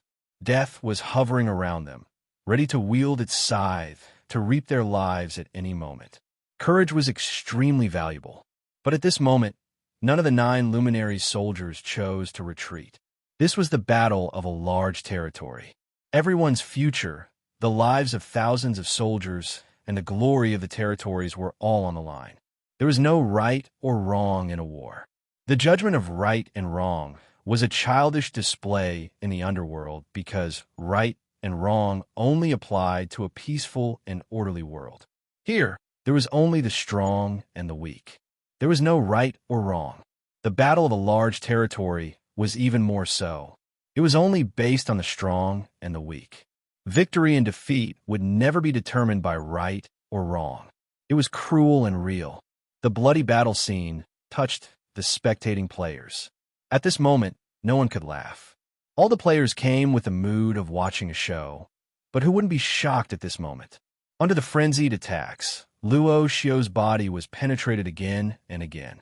However, with the support of the ultimate physique, Luo Xio's body was reconstructed again and again, eventually recovering to its original state.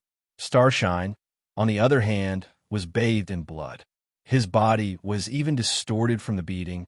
Still, he did not retreat. Instead, he used his remaining strength to attack Luo Xio. When the golden wheel behind the Azura demon god condensed light again and penetrated Starshine's body, Starshine finally stopped his attack. At this moment, he stood where he was in a daze, using the icicles to support his body from collapsing. His vision was already obscured by the bright red. He wanted to gather his strength. He wanted to fight. I'm so tired. Is the era of the 9 luminaries over? I can't accept this, brothers. I'm sorry. I'm actually the last one to die in battle. Can you forgive me? Wait for me on the path to reincarnation. Starshine slowly raised his head. At this moment, he seemed to see the scene of his 9 brothers choosing to join the army that year and determined to become powerhouses. He also saw the scene of them bathing in blood and killing their enemies, as well as the scene of them fighting for supremacy over the 9 luminaries, the 9 brothers, never forsaking each other, sharing life and death with the land of the 9 luminaries. No one can underestimate the 9 luminaries. Starshine murmured. The vitality in his body was completely exhausted at this moment. With the enemy's blood, we respectfully send our king into the cycle of reincarnation. At this moment, the hysterical roars of the 9 luminaries' warriors resounded on the battlefield. The era of the 9 luminaries was over. Now, it was time to put an end to it with the enemy's blood. All the 9 luminaries' warriors roared and pounced on the enemy. The war was not over yet because they had not fallen. Our king may be dead, but we, the 9 luminaries' warriors, are still members of the 9 luminaries and can represent the 9 luminaries. We are willing to sacrifice our lives to prolong the era of the 9 luminaries for a few seconds. At this moment, the spectating players could not help but clench their fists. Just as a certain player had said, we players are just that hypocritical, that we are that easily infected. At this moment, the players finally could not hold it in any longer. F*CKU. You're bullying us with numbers. F*CKU, Rahu. The 9 luminaries deserve to die, but they should die in our hands. Who do you think you are, Rahu Army? Brothers of the 9 luminaries, we've been together for half a year. Today I'll kill a few Rahu Army soldiers to send you off. At this moment, the players roared and rushed down the hill towards the battlefield. This time, they did not care about who was right or wrong. All they wanted was to send off their opponents that they had fought for half a year. Chapter 456. The moment his life was depleted, the blood-soaked Starshine still maintained his standing posture, using the icicles in his hands to support his body from collapsing. At the last moment before he left this world, he left behind his obsession. No one can underestimate the 9 luminaries. Death was actually within his expectations. After all of his brothers died, how could he live on alone? Because the 9 luminaries had always been the 9 of them, not him alone. That was why he did not retreat. Instead, he used his life to uphold his promise and fought to the end. When the nine luminaries warriors used the enemy's blood to send off their king, the players who were watching the battle from afar were deeply shocked.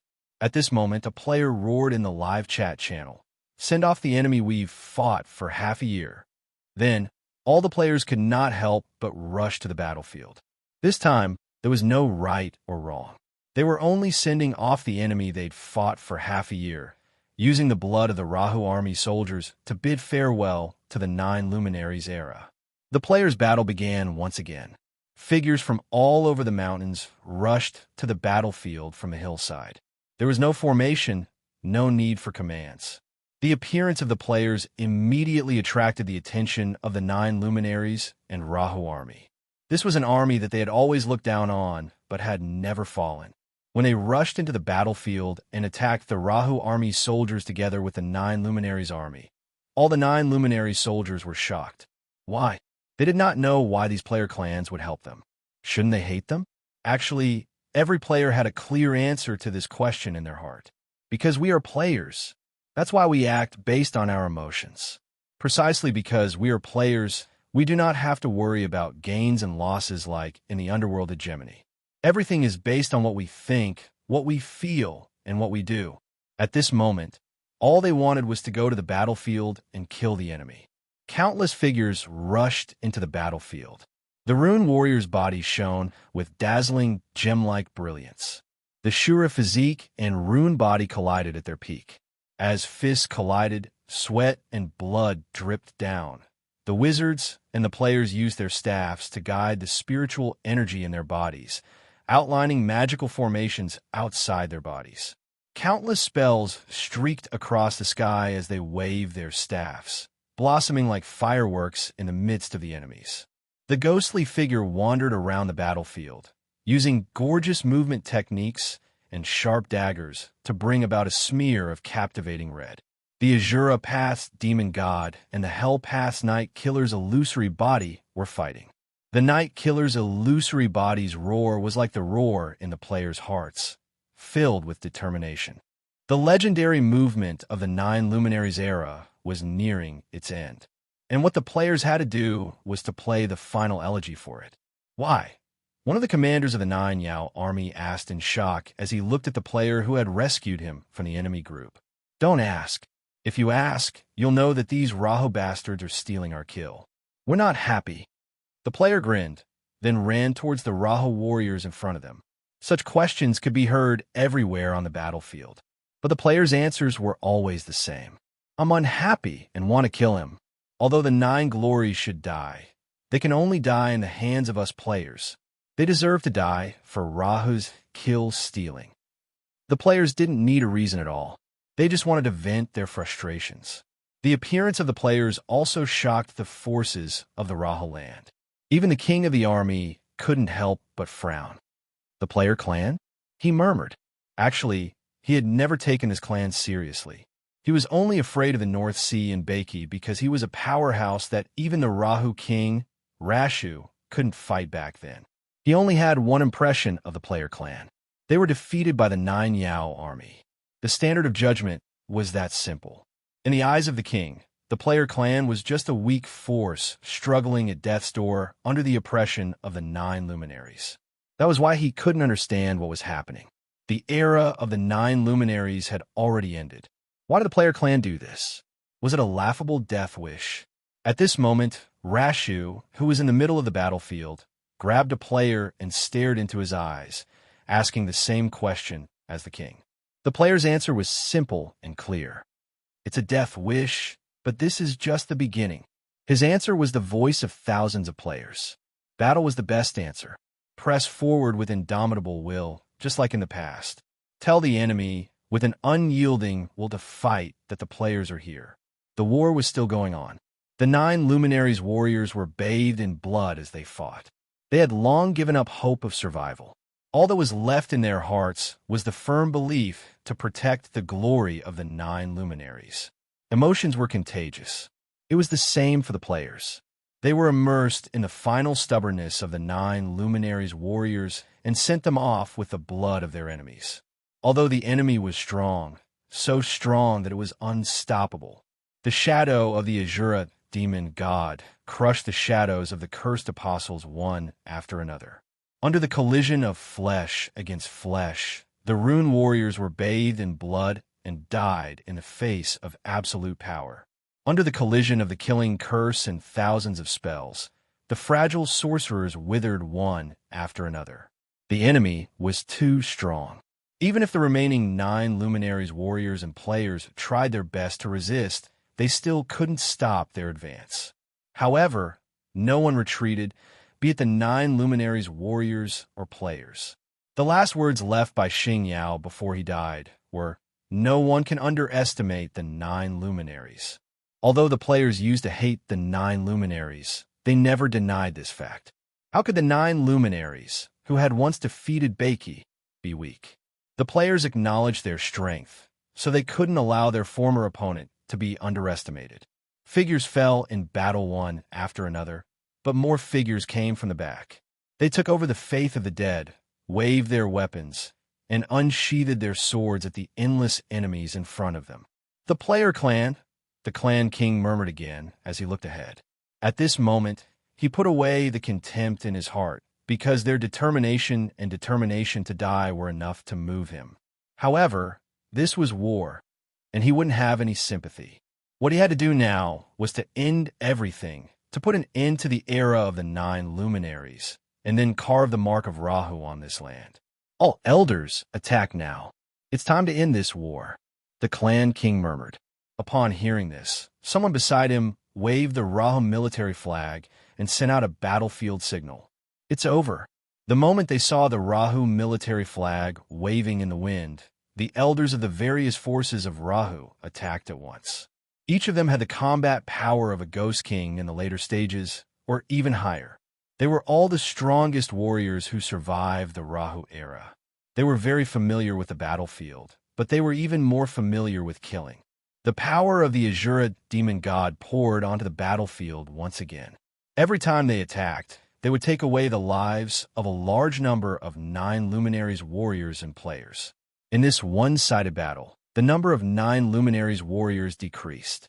At this moment, the hysterical cries of the remaining 9 luminaries, warriors rang out on the battlefield. No one can underestimate the 9 luminaries. At the last moment of their lives, they carried out the words of the Star Brilliance and put their lives into action. "Everyone, charge!" The clan king's voice rang across the battlefield. With bloodshot eyes, every Rahu warrior launched a ferocious attack once more. The figures of the 9 luminaries, warriors fell one after another, and their cries grew weaker and weaker. At this moment, shouts rang out on the battlefield once more. No one can underestimate the 9 luminaries. This time, it was the players who were shouting. The players took over the obsession of the 9 luminaries, warriors before they died and continued to fight for them. Their cries blended into the battlefield filled with soldiers, reverberating into a solemn and stirring symphony, playing the final elegy of the 9 luminaries era. Chapter 457. The battle was over. In the face of absolute power, the players could not stop the advance of the Rahu army, even if they fought to the death. The sounds of battle, the shouts, everything returned to silence. The wind started to blow on the battlefield. The gale swept across the battlefield, blowing away the clamor and the legendary era that belonged to the 9 luminaries. 10,000 years passed. Dynasties changed under the wheel of time. No force could stand forever. This was the underworld under the cruel law of survival. The land had long been dyed red with blood. The old era that belonged to the 9 luminaries had ended. However, the mark of the 9 luminaries was engraved into the legendary story of this region.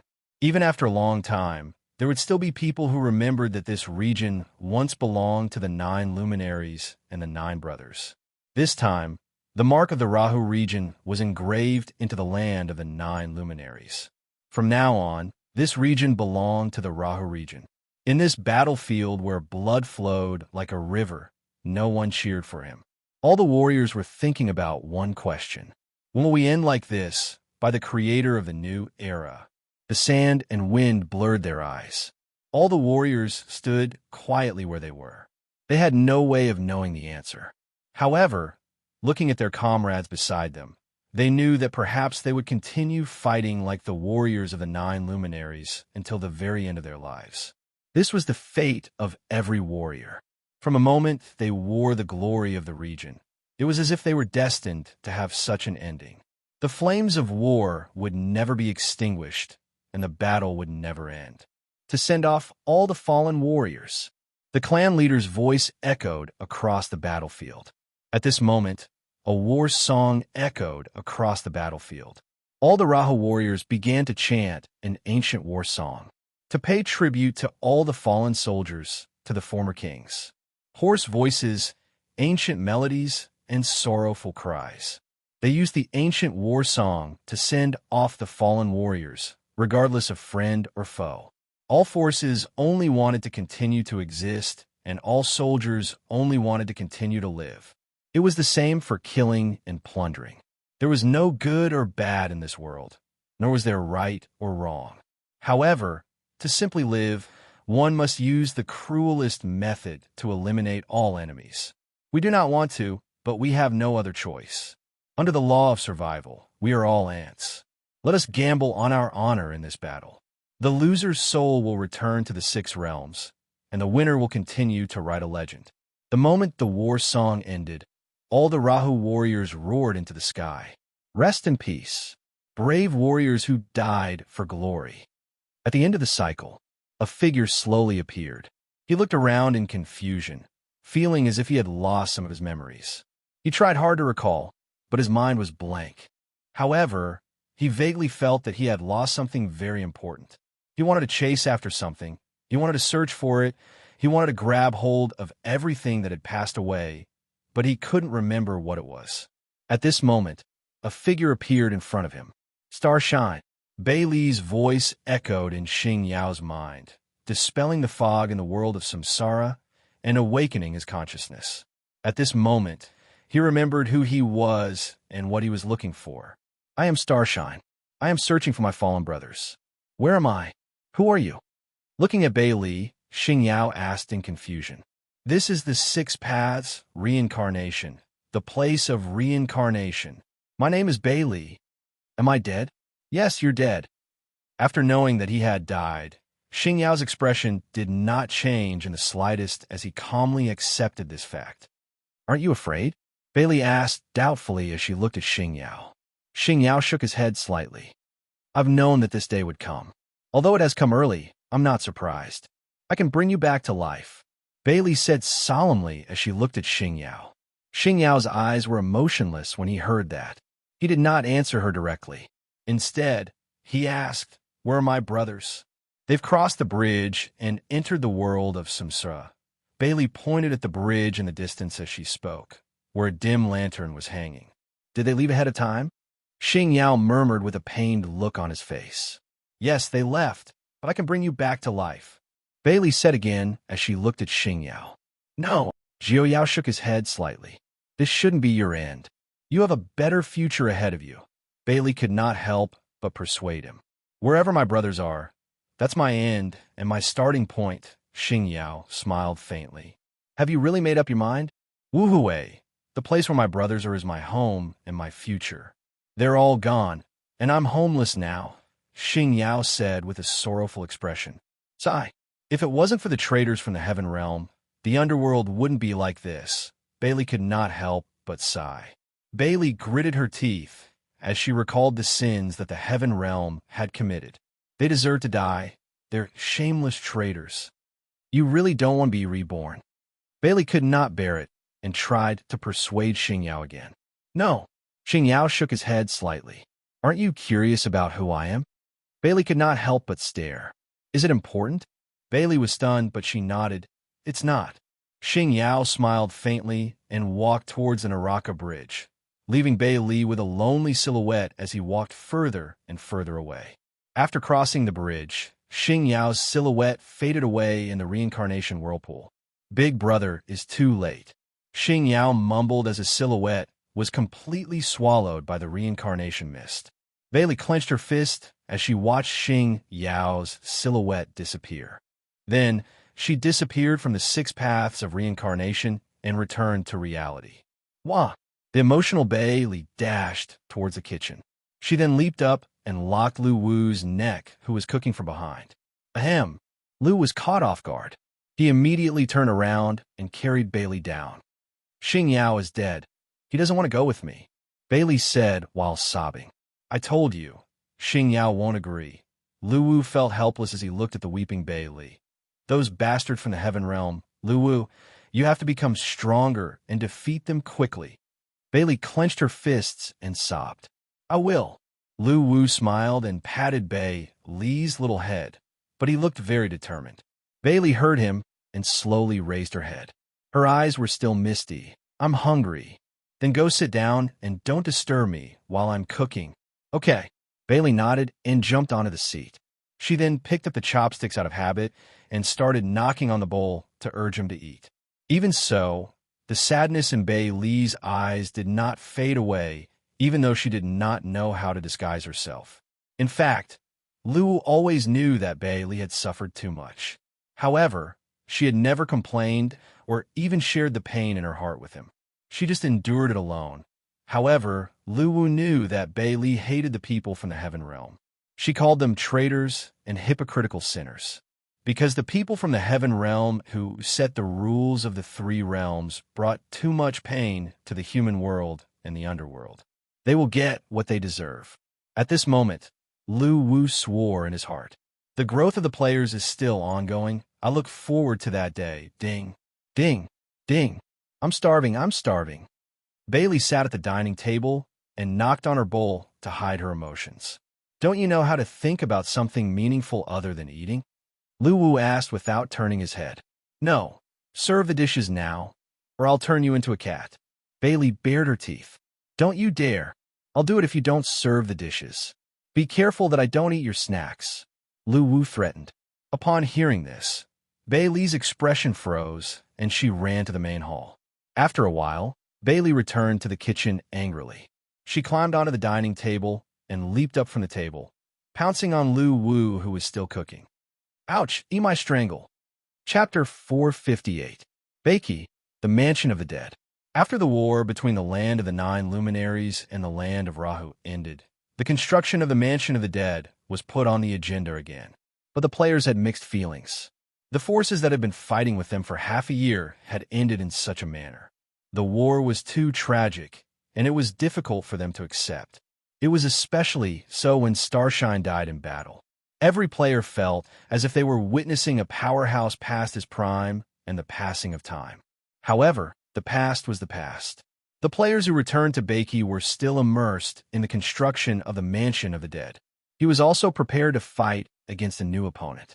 When all the construction points in the Mansion of the Dead's illusory city were filled up, the city materialized and landed in the sky pit of the dead. The gloomy clouds in the players' hearts dispersed, and smiles once again appeared on their faces. Countless players shouted, "Go home," as they swarmed into the Mansion of the Dead. Familiar city gates, familiar streets, and familiar figures. They were back, old friends he hadn't seen for months. Tonghua, the Rock Ghost King, Xiao Tian, the Wood Spirit Clan, and so on. At this moment, the players were extremely excited. They had been wandering outside for too long. They missed home, and they missed their old friends even more. Master Tonghua, I miss you so much when you're not around. The soul coins in your pocket. Quick, let's go play cards. Boss Rock, I have a lot of questions about refining medicine right now. I need an answer. I feel like I'm going crazy without anyone to guide me. Miss from the Wood Spirit Clan, I want to buy some wine. The auction house is out of stock. Give me a box. The players pounced on the NPCs like hungry wolves. The scene was crazy. What a touching scene of reunion. At the city gate, a rabbit followed a young girl as they slowly walked into the city. Rabbit, this is my home. Isn't it awesome? Yi Sherwin turned to look at Rabbit and chuckled. Well, it's much better than my house. There are only trees there. It's really boring. Rabbit nodded. At this moment, Guyu led the members of the Myth Guild into the city, passing by Yi Sherwin and Rabbit. Rabbit looked at the group of people around him, and when he saw Dog, he looked very surprised. Why is Little White here? What's Xiaoba? Yi Sherwin turned around and asked. She then realized that Rabbit was staring at Go Z from a myth guild with a piercing gaze. Don't. That's not Little White, Yisherwin quickly said. However, Rabbit had already pounced forward. At that moment, Yisherwin's heart skipped a beat. She recalled that she and Rabbit had caught 2 animals on their way back to Bakey a few days ago. They had even turned them into dogs as mounts and named them Little White. It's over. Apparently, the rabbit didn't notice anything amiss. He howled and pounced towards the dog. Then he suddenly jumped onto his back and straddled it. He twisted the dog's ear and said, "What are you doing? Little White, didn't I let you go? Why did you come back? Did you miss me?" With that said, the rabbit rubbed Sun Chi's head again. At this moment, Gu Yu and the others were dumbfounded. They had no idea where this rabbit came from. It seemed to be very familiar with the dog. Not knowing what was going on, they stared dumbfoundedly, not knowing what to say. At this moment, Sun Chi turned his head to look at the excited rabbit, and his expression gradually turned ferocious. "Who are you?" "I'm your master." Hearing that, Rabbit was instantly displeased. At the same time, he slapped the dog's head. "What the F asterisk CK? Ow." At this moment, Sun Chi couldn't stand it anymore. He turned around and bit Rabbit. "Little White, are you crazy? Be careful that you don't turn into a pig." "Ow." Sun Chi couldn't care less. He pressed Rabbit down and hammered him. "Help, turn Little White into a pig."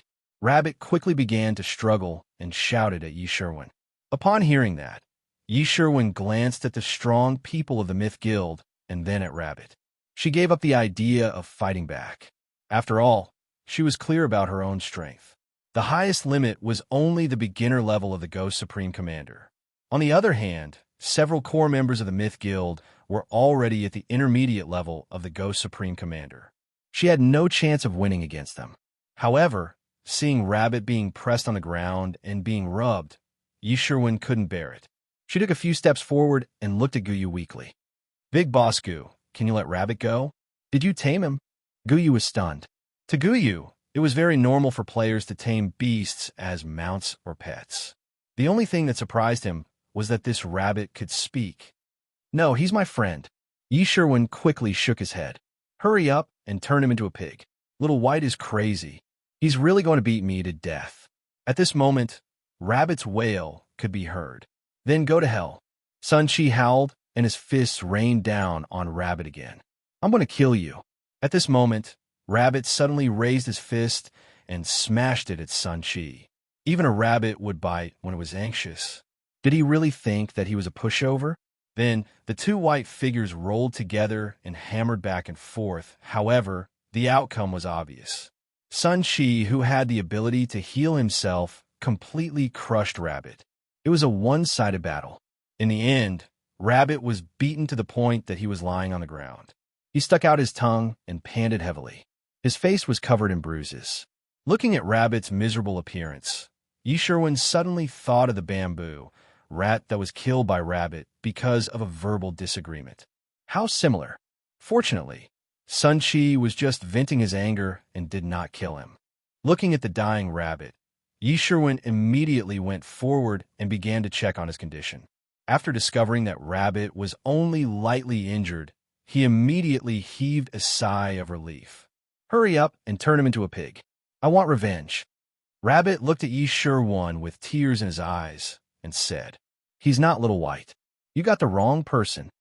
Yisherwin said slightly awkwardly, "He is. It feels exactly the same when I ride him." Rabbit retorted stubbornly. Hearing this, Sun Chi could not help but bare his teeth. He immediately wanted to teach Rabbit how to be a human. Although he did not understand why Rabbit kept acting as if he had ridden him before and was very familiar with him, being a mount was still a pain in Sun Chi's heart, and he could not allow others to mention it. He must beat it until it loses its memory. Sun Chi thought angrily.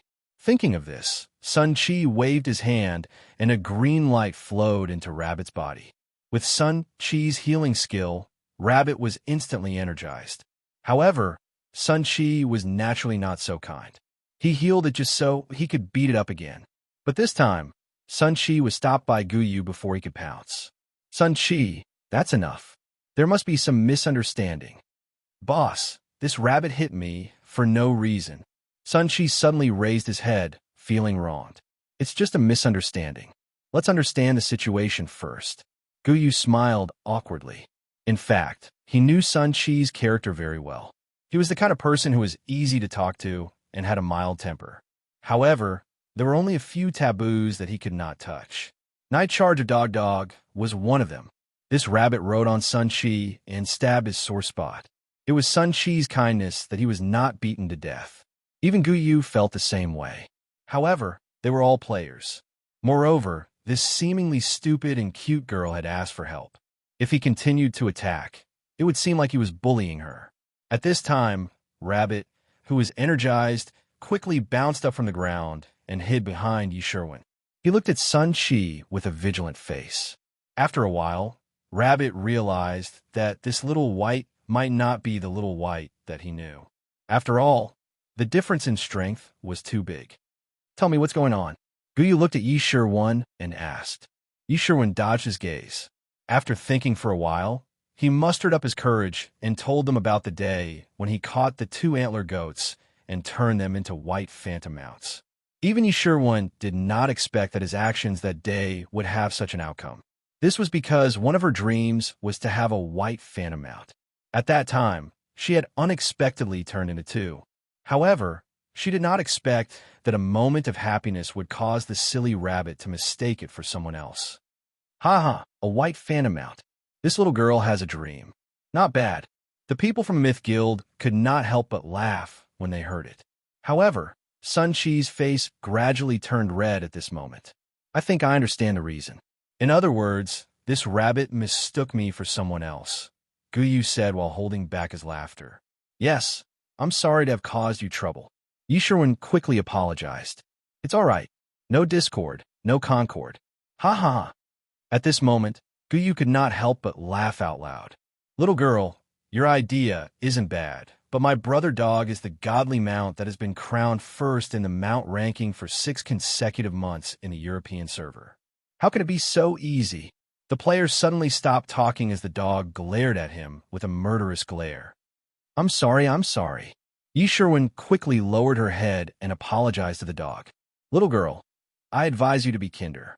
Don't have such immoral thoughts. After knowing that the little girl in front of him had such a vicious idea, the dog said with a bitter expression, I won't. Yi Sherwin quickly shook her head. Forget it, stupid rabbit. Brother dog will let you go. Sun Chi sighed dispiritedly and looked at the rabbit hiding behind Yi Sherwin. I'm sorry, I was wrong, but I still dare to do it. At this moment, the rabbit looked at the dog with timid eyes, but still said stubbornly. Although it knew that it was wrong and felt apologetic, it could not help but be stubborn when it thought of the beating just now. At this moment, the dog turned to look at Guyu and said, Boss, I think we should just beat it to death. Guyu was speechless. Yi Sherwin was speechless. Stop it, it's still young. Guyu said helplessly. I'm 302 years old. The rabbit immediately retorted. At this moment, everyone was speechless. Do you really want to be beaten to death? By the way, are you the player who obtained the Azura Ultimate Path? Guyu suddenly asked. He did not notice it just now. Now that he opened Yi Sherwin's analysis menu and saw this person's name, Guyu suddenly remembered the server announcement a few days ago. The player mentioned in the announcement was also called Yi Sherwin. Coupled with the transformation skill that Yi Sherwin described earlier, Guyu suddenly had an idea. Yes. Yi Sherwin nodded obediently. Hearing Yi Sherwin admit it, Guyu's heart skipped a beat. He then smiled and said, You haven't joined a guild yet, right? Do you want to join us? Guyu had always yearned for talented players. When he lost the first guild hegemony tournament, he was very eager to regain his honor in the next hegemony tournament. Therefore, he did not want to miss out on a player as powerful as Yi Sherwin. Hearing this, Yi Sherwin fell into deep thought. After a while, he raised his head and said, No, I'm an explorer. I don't like to join a guild. Agree to it. Then we'll endure the humiliation in there and wait for the right opportunity. Crack! At this moment, the rabbit who was standing behind Yi Sherwin suddenly said. At the end of its sentence, it looked at the dog and made a throat-slitting gesture. Boss, we should really kill this rabbit. Looking at the cowardly but stubborn rabbit, the dog could not help but grit his teeth. Chapter 459. Guyu did not know what to say in the face of the dog's suggestion. This rabbit's expression was clearly cowardly. How could it say such words while being cowardly? Forget it. Let's go and find Tong Gua to forge a weapon. Guyu shook his head in the end and walked towards Tong Gua's forging room. Upon hearing this, Sun Chi turned his head and bared his teeth threateningly at Rabbit. Then, he turned around and left with Guyu. After the people from the Myth Guild left, the rabbit suddenly jumped out from behind Yi Sherwin. It patted its chest with a look of lingering fear. This little white is really powerful. Rabbit, behave yourself. Don't ever admit your mistake again, or I won't be able to save you. Yi Sherwin could not help but warn it. The rabbit heard it and turned to look at Yi Sherwin, waving its hand. I'm just a little rabbit. What's the use of reasoning with me? I'm not going to listen anyway. Yi Sherwin was stunned when he heard this. Although I was wrong this time, I've already been beaten up, so this matter is over. However, I've also decided that I'll challenge him in the future and defeat him. At this time, Rabbit suddenly looked at Yi Sherwin with a solemn expression and said, You want to challenge the dog? Are you serious? Yi Sherwin looked incredulous. In her opinion, how could the rabbit be a match for the dog? After all, the dog was a white phantom, a divine beast, while it was just a little rabbit that had lived for 302 years. It seemed that there was an insurmountable gap in their bloodline. Thinking of this, Yi Sherwin looked at the rabbit with pity. He felt that if the rabbit challenged the dog, it would probably be beaten up again. Why are you looking at me like that? Do you think I can't beat it? Looking at Yi Sherwin, the rabbit suddenly stared at him. Yes. Yi Sherwin nodded honestly. In Yi Sherwin's opinion, if he did not plead for the rabbit, the dog would probably beat the sh*t out of the rabbit. No, I want to cultivate. I want to find a peerless skill. Hearing this, the rabbit lowered its head and thought for a moment, then nodded with a serious face. After thinking about it carefully, the rabbit felt that it really could not beat the little white dog. At this moment, the rabbit was very worried. As a rabbit, did it not have a chance to turn things around? How could it challenge a divine beast? Didn't you say that your player clan is very strong? Is there a way for me to become strong overnight? With that thought, the rabbit raised its head and looked at Yi Sherwin with a serious expression.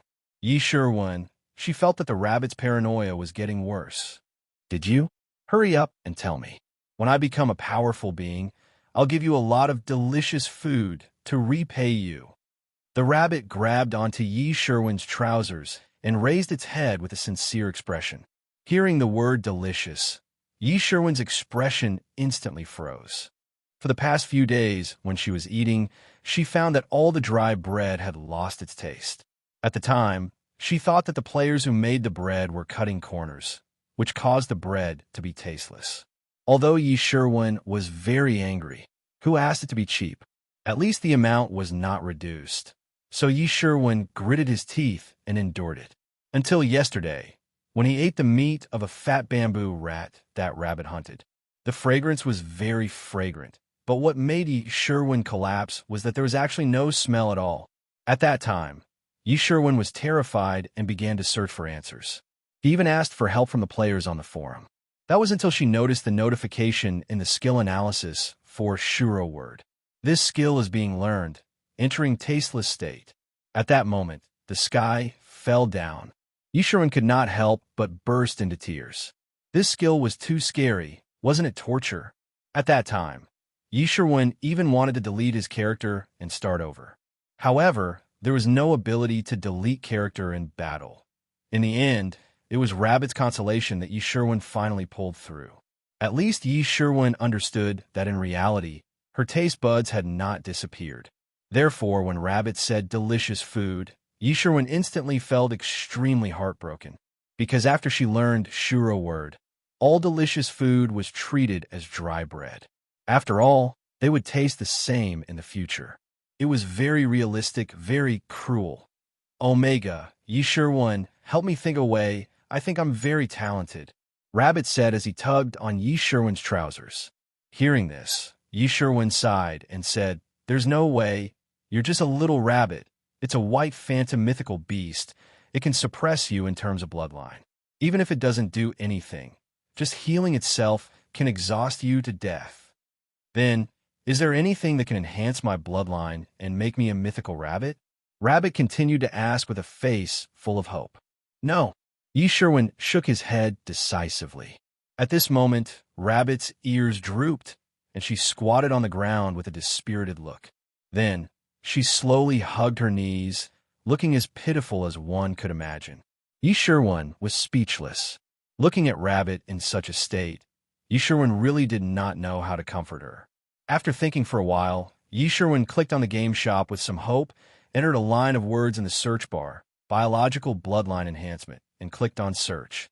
What surprised Yi Sherwin was that there was actually a product that popped up. Blood cleansing pill, level 7. Pill details: a high-quality pill refined from the combination of 3 earth pills, rockwood powder, ghost beast blood, and more than 30 other medicinal herbs. It has the miraculous effect of making bloodline return to ancestral form. Pill effect: draw out the hidden talent power in the bloodline and strengthen one's own potential. The stronger the ancestral bloodline, the stronger the effect of the pill. Using a single pill is not effective. Pill quality: 39 refiner. Rock Ghost King, price: 8,888 soul coins. Seeing the effect of the pill, Yi Sherwin's face revealed a look of surprise. But when he saw the price of the pill, Yi Sherwin felt like he was going blind. He quickly closed the game shop interface and stood still for a while, shaking his head as if he had seen a horrifying scene. Do you have an idea? Rabbit slowly raised his head and asked in a low voice. Yi Sherwin heard and quickly shook her head very hard.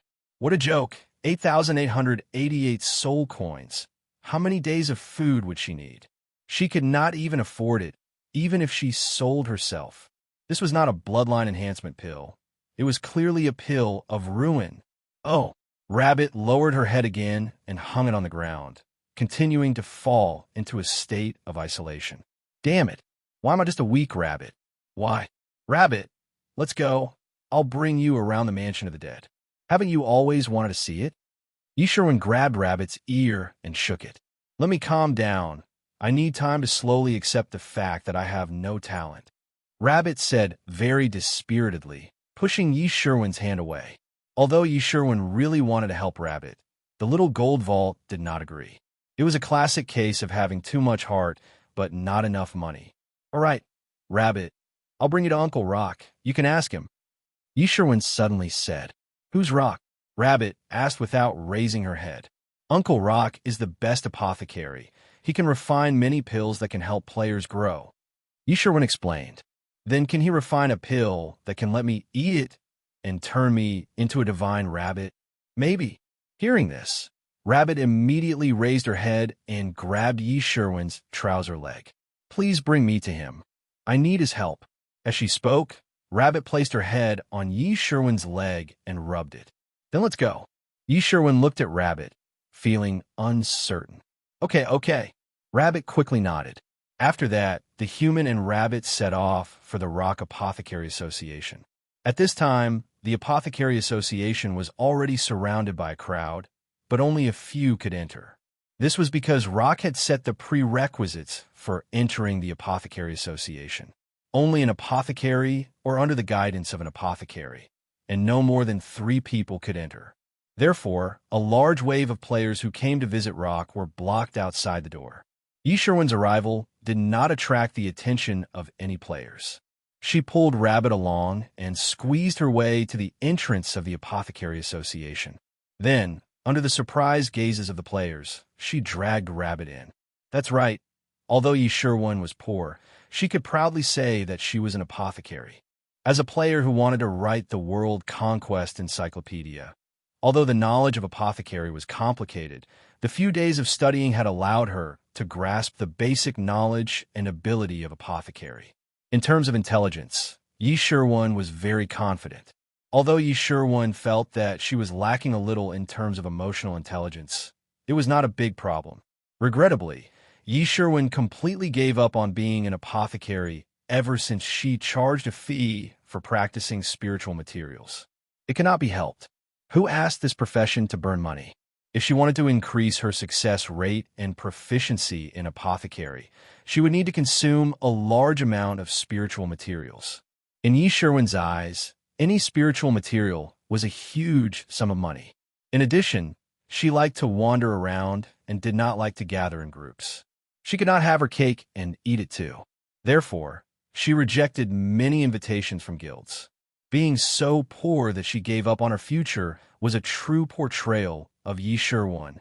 Although many players said that the apothecary profession was good and profitable, but in Yi Sherwin's opinion, she should just obediently explore. A poor child wanting to be a great apothecary? Go eat your farts. But at this moment, Yi Sherwin's identity as an apothecary allowed her to pass through the entrance of the Apothecary Association and enter easily. The interior was extremely spacious. Yi Sherwin was very familiar with this place and walked toward the apothecary area where Rock was usually at. The apothecary area was the size of 2 football fields. At this moment, there were already many players present. Surprisingly, Rock was among them. He was surrounded by the players in the center and was asking questions. After being cooped up in the artifact space for so long, Rock was finally out. At this moment, he was extremely happy and in an extremely good mood. Rock did not feel annoyed with the players' doubts and answered them one by one. Seeing this, Yi Sherwin pulled Rabbit along and waited at the side. An hour passed. 2 hours passed. In the days when Rock was not around, the players had accumulated many questions about apothecary. Naturally, they had to ask them now. However, Rabbit had lost his patience. Thinking that he might be able to become a godly rabbit soon, he was a little impatient. Rabbit, wait a little longer. Uncle Rock is busy. How much longer? Soon. When the rabbit heard this, it waited obediently again. Another hour passed. Just as Rabbit was about to lose his patience, Rock suddenly said, "Let's go." "All right, let me see how everyone has improved during this period. Refine a furnace of medicinal pills for me to see." Hearing this, the players could not help but nod and retreat. They took out their own apothecary furnaces and began refining. Seeing that the players had retreated, Yi Sherwin immediately pulled Rabbit over. Chapter 460. Yi Sherwin's approach attracted Rock's attention. Rock turned his head and immediately saw a rabbit sprinting toward him from a short distance away. After approaching, the rabbit leaped up from the ground and hugged Rock's arm tightly, rubbing its face against it. As a rabbit that ate leaves, it instantly smelled the rich aroma of spirit materials after approaching Rock. This was too tempting for it. "Rabbit, stop!" Yi Sherwin hurried forward and used a great deal of effort to pull the rabbit off Rock's arm. "He seems to be very delicious." The rabbit stood on the ground and stared at Rock with a dazed expression. There was even a trace of crystal at the corner of its mouth. Yi Sherwin, seeing this scene, Rock couldn't help but clench his fists. "Uncle Rock, I'm sorry. This rabbit just came out of the mountains and doesn't understand." Yi Sherwin hurriedly apologized. "What's the matter?" Rock turned to Yi Sherwin and asked, "You're a spirit material. Why can you move and even speak?" At this moment, the rabbit asked in shock, "Can't you, a rabbit, speak too?" Rock couldn't help but glare at the rabbit. "It's not the same. It's not strange for a rabbit to speak. It's strange that a spirit material like you can speak." The rabbit immediately retorted, "This rabbit should be used by you to refine medicine, right?" Rock suddenly gave up on the idea of arguing and turned to ask Yi Sherwin.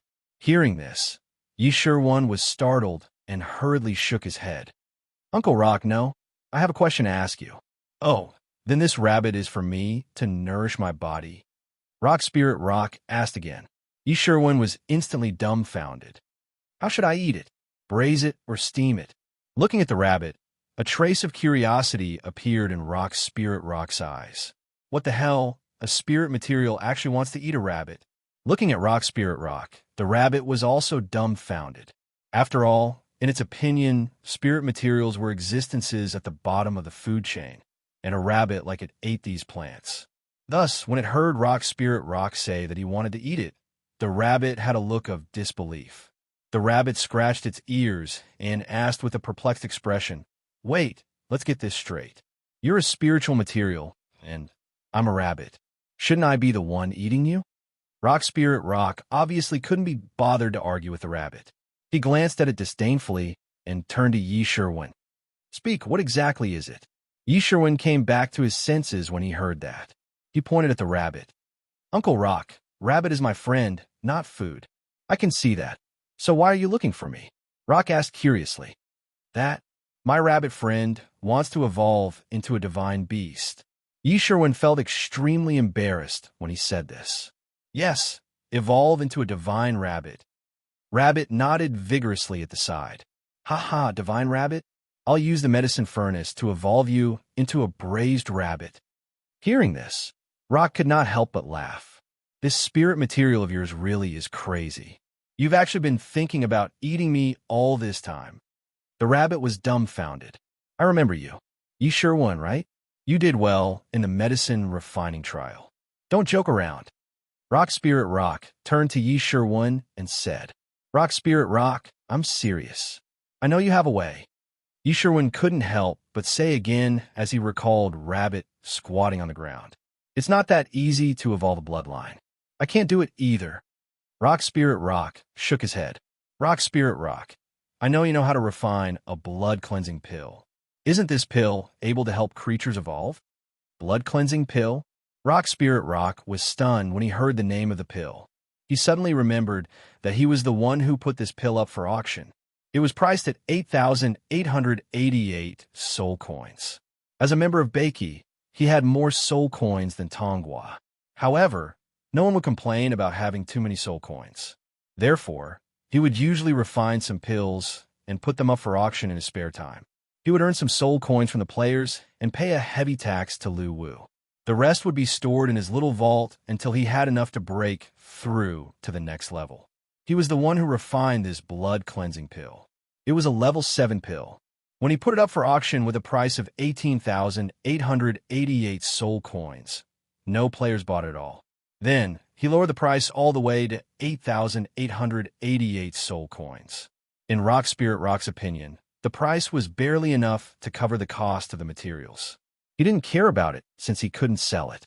A few months had passed, and he almost forgot about it. Now that Yi Sherwin mentioned it, he suddenly remembered it. Rock Spirit Rock looked at Rabbit and then at Yi Sherwin. He couldn't help but advise him. The herd for the blood-cleansing pill are too expensive. Moreover, it won't have much effect if you only use one. If you don't have a lot of soul coins, I advise you to give up on using the blood-cleansing pill to cleanse this rabbit's bloodline. Yi Sherwin felt dizzy when he heard that. One blood-cleansing pill cost 8,888 soul coins. Based on what Rock Spirit Rock said, one was not enough, and he needed more. At that moment, Yi Sherwin's mind was filled with the multiples of 8,888 soul coins. "Give it up, Rabbit. Just be a little white rabbit," Yi Sherwin thought to himself. "Then give me more." Rabbit looked at Rock Spirit Rock with a serious expression. "A little rabbit like you probably doesn't have any powerful ancestors. No matter how many blood-cleansing pills you use, it won't have much effect. It'll just be a waste. Give it up." Rock Spirit Rock looked at Rabbit and said, "Really?" Rabbit seemed to have suffered a blow. His ears instantly drooped. "Rabbit, let's give it up," Yi Sherwin couldn't help but advise. "Is there no other hope?" Rabbit said pitifully with its head lowered. Rock Spirit Rock shook his head. "Unless you eat a king-level spiritual material and cleanse your body. Only then will your physique improve by leaps and bounds. But that's not realistic." As he spoke, Rock Spirit Rock walked toward the players who were refining medicine. Seeing Rock Spirit Rock leave, Rabbit's eyes lit up when he heard the method. He took a few steps forward, leaped up, and hugged Rock Spirit Rock's arm again. "A spiritual material that can move. Help me. Where can I find a king-level spiritual material to eat?" "Let go. It's not that I don't want to help. I really can't." Rock Spirit Rock turned his head and glared at Rabbit. From Rock Spirit Rock's point of view, he had only seen one king-level spiritual material in his life, and that was himself. Could he King eat this? Hearing this, Rabbit's body slid off Rock Spirit Rock's arm and landed on the ground with a thud. He curled up with a dispirited expression. Rabbit, don't be so emotional. Yi Sherwin felt that Rabbit's state of mind was too bad as he looked at Rabbit, who had once again fallen into isolation. Couldn't he just draw pictures to satisfy his hunger, entertain himself, and deceive others and himself?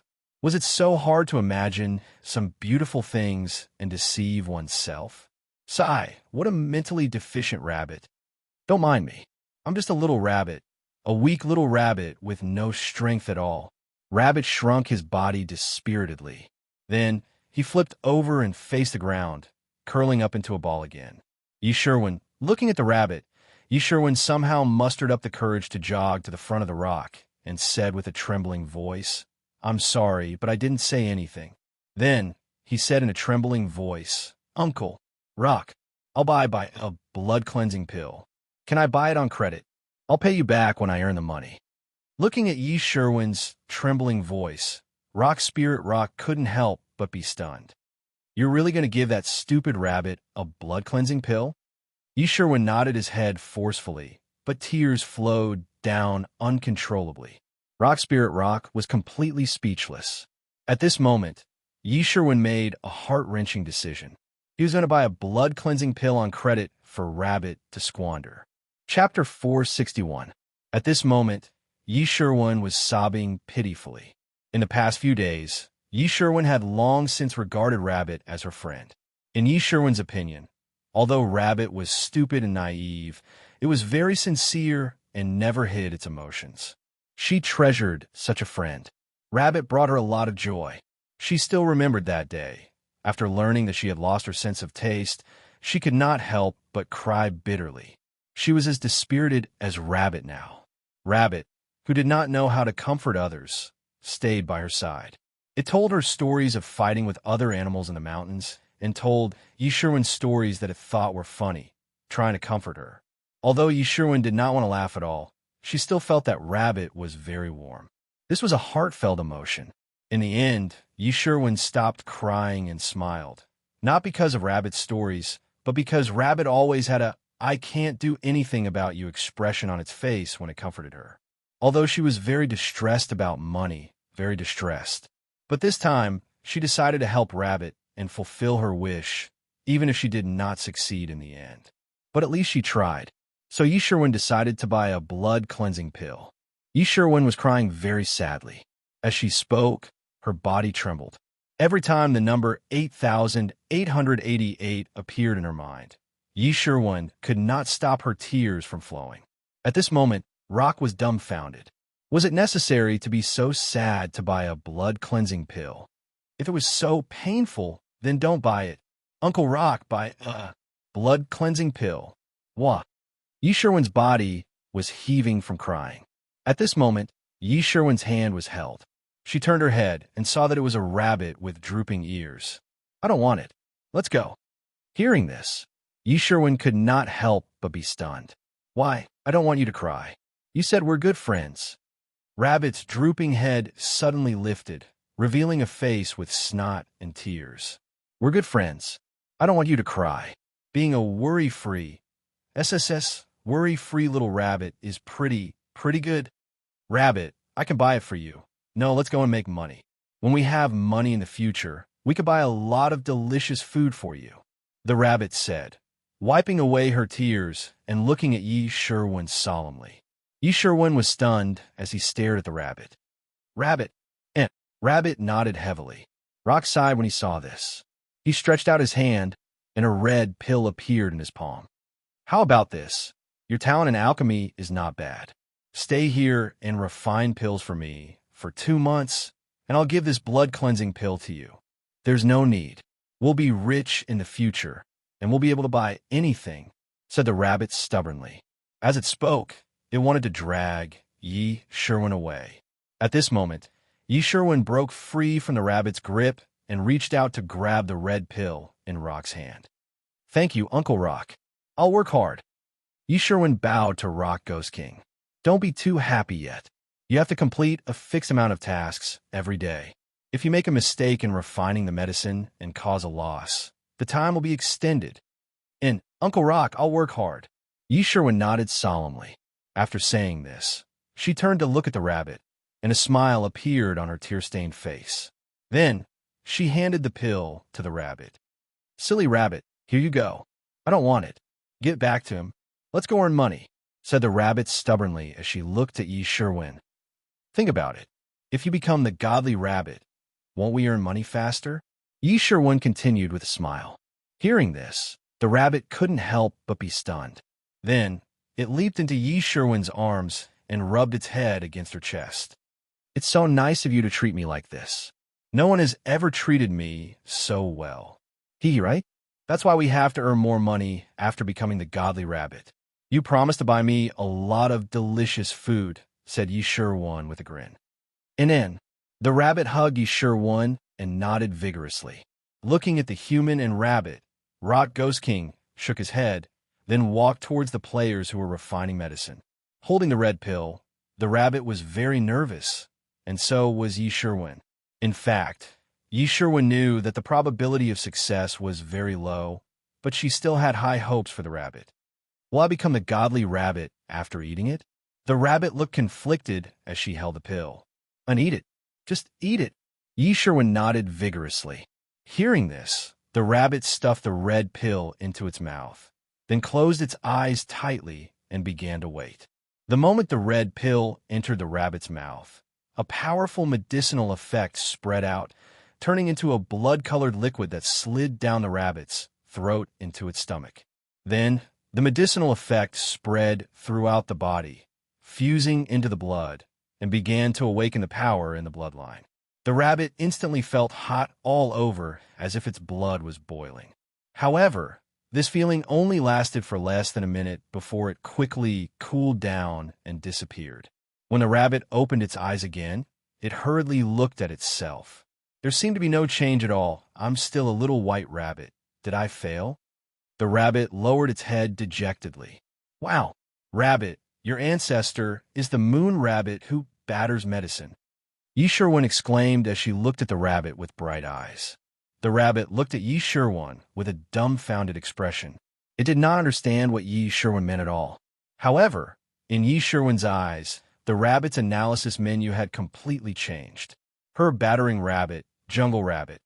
Creature details contains a thin bloodline of the heavenly realm's godly moon rabbit, can be enhanced with special spiritual materials and pills.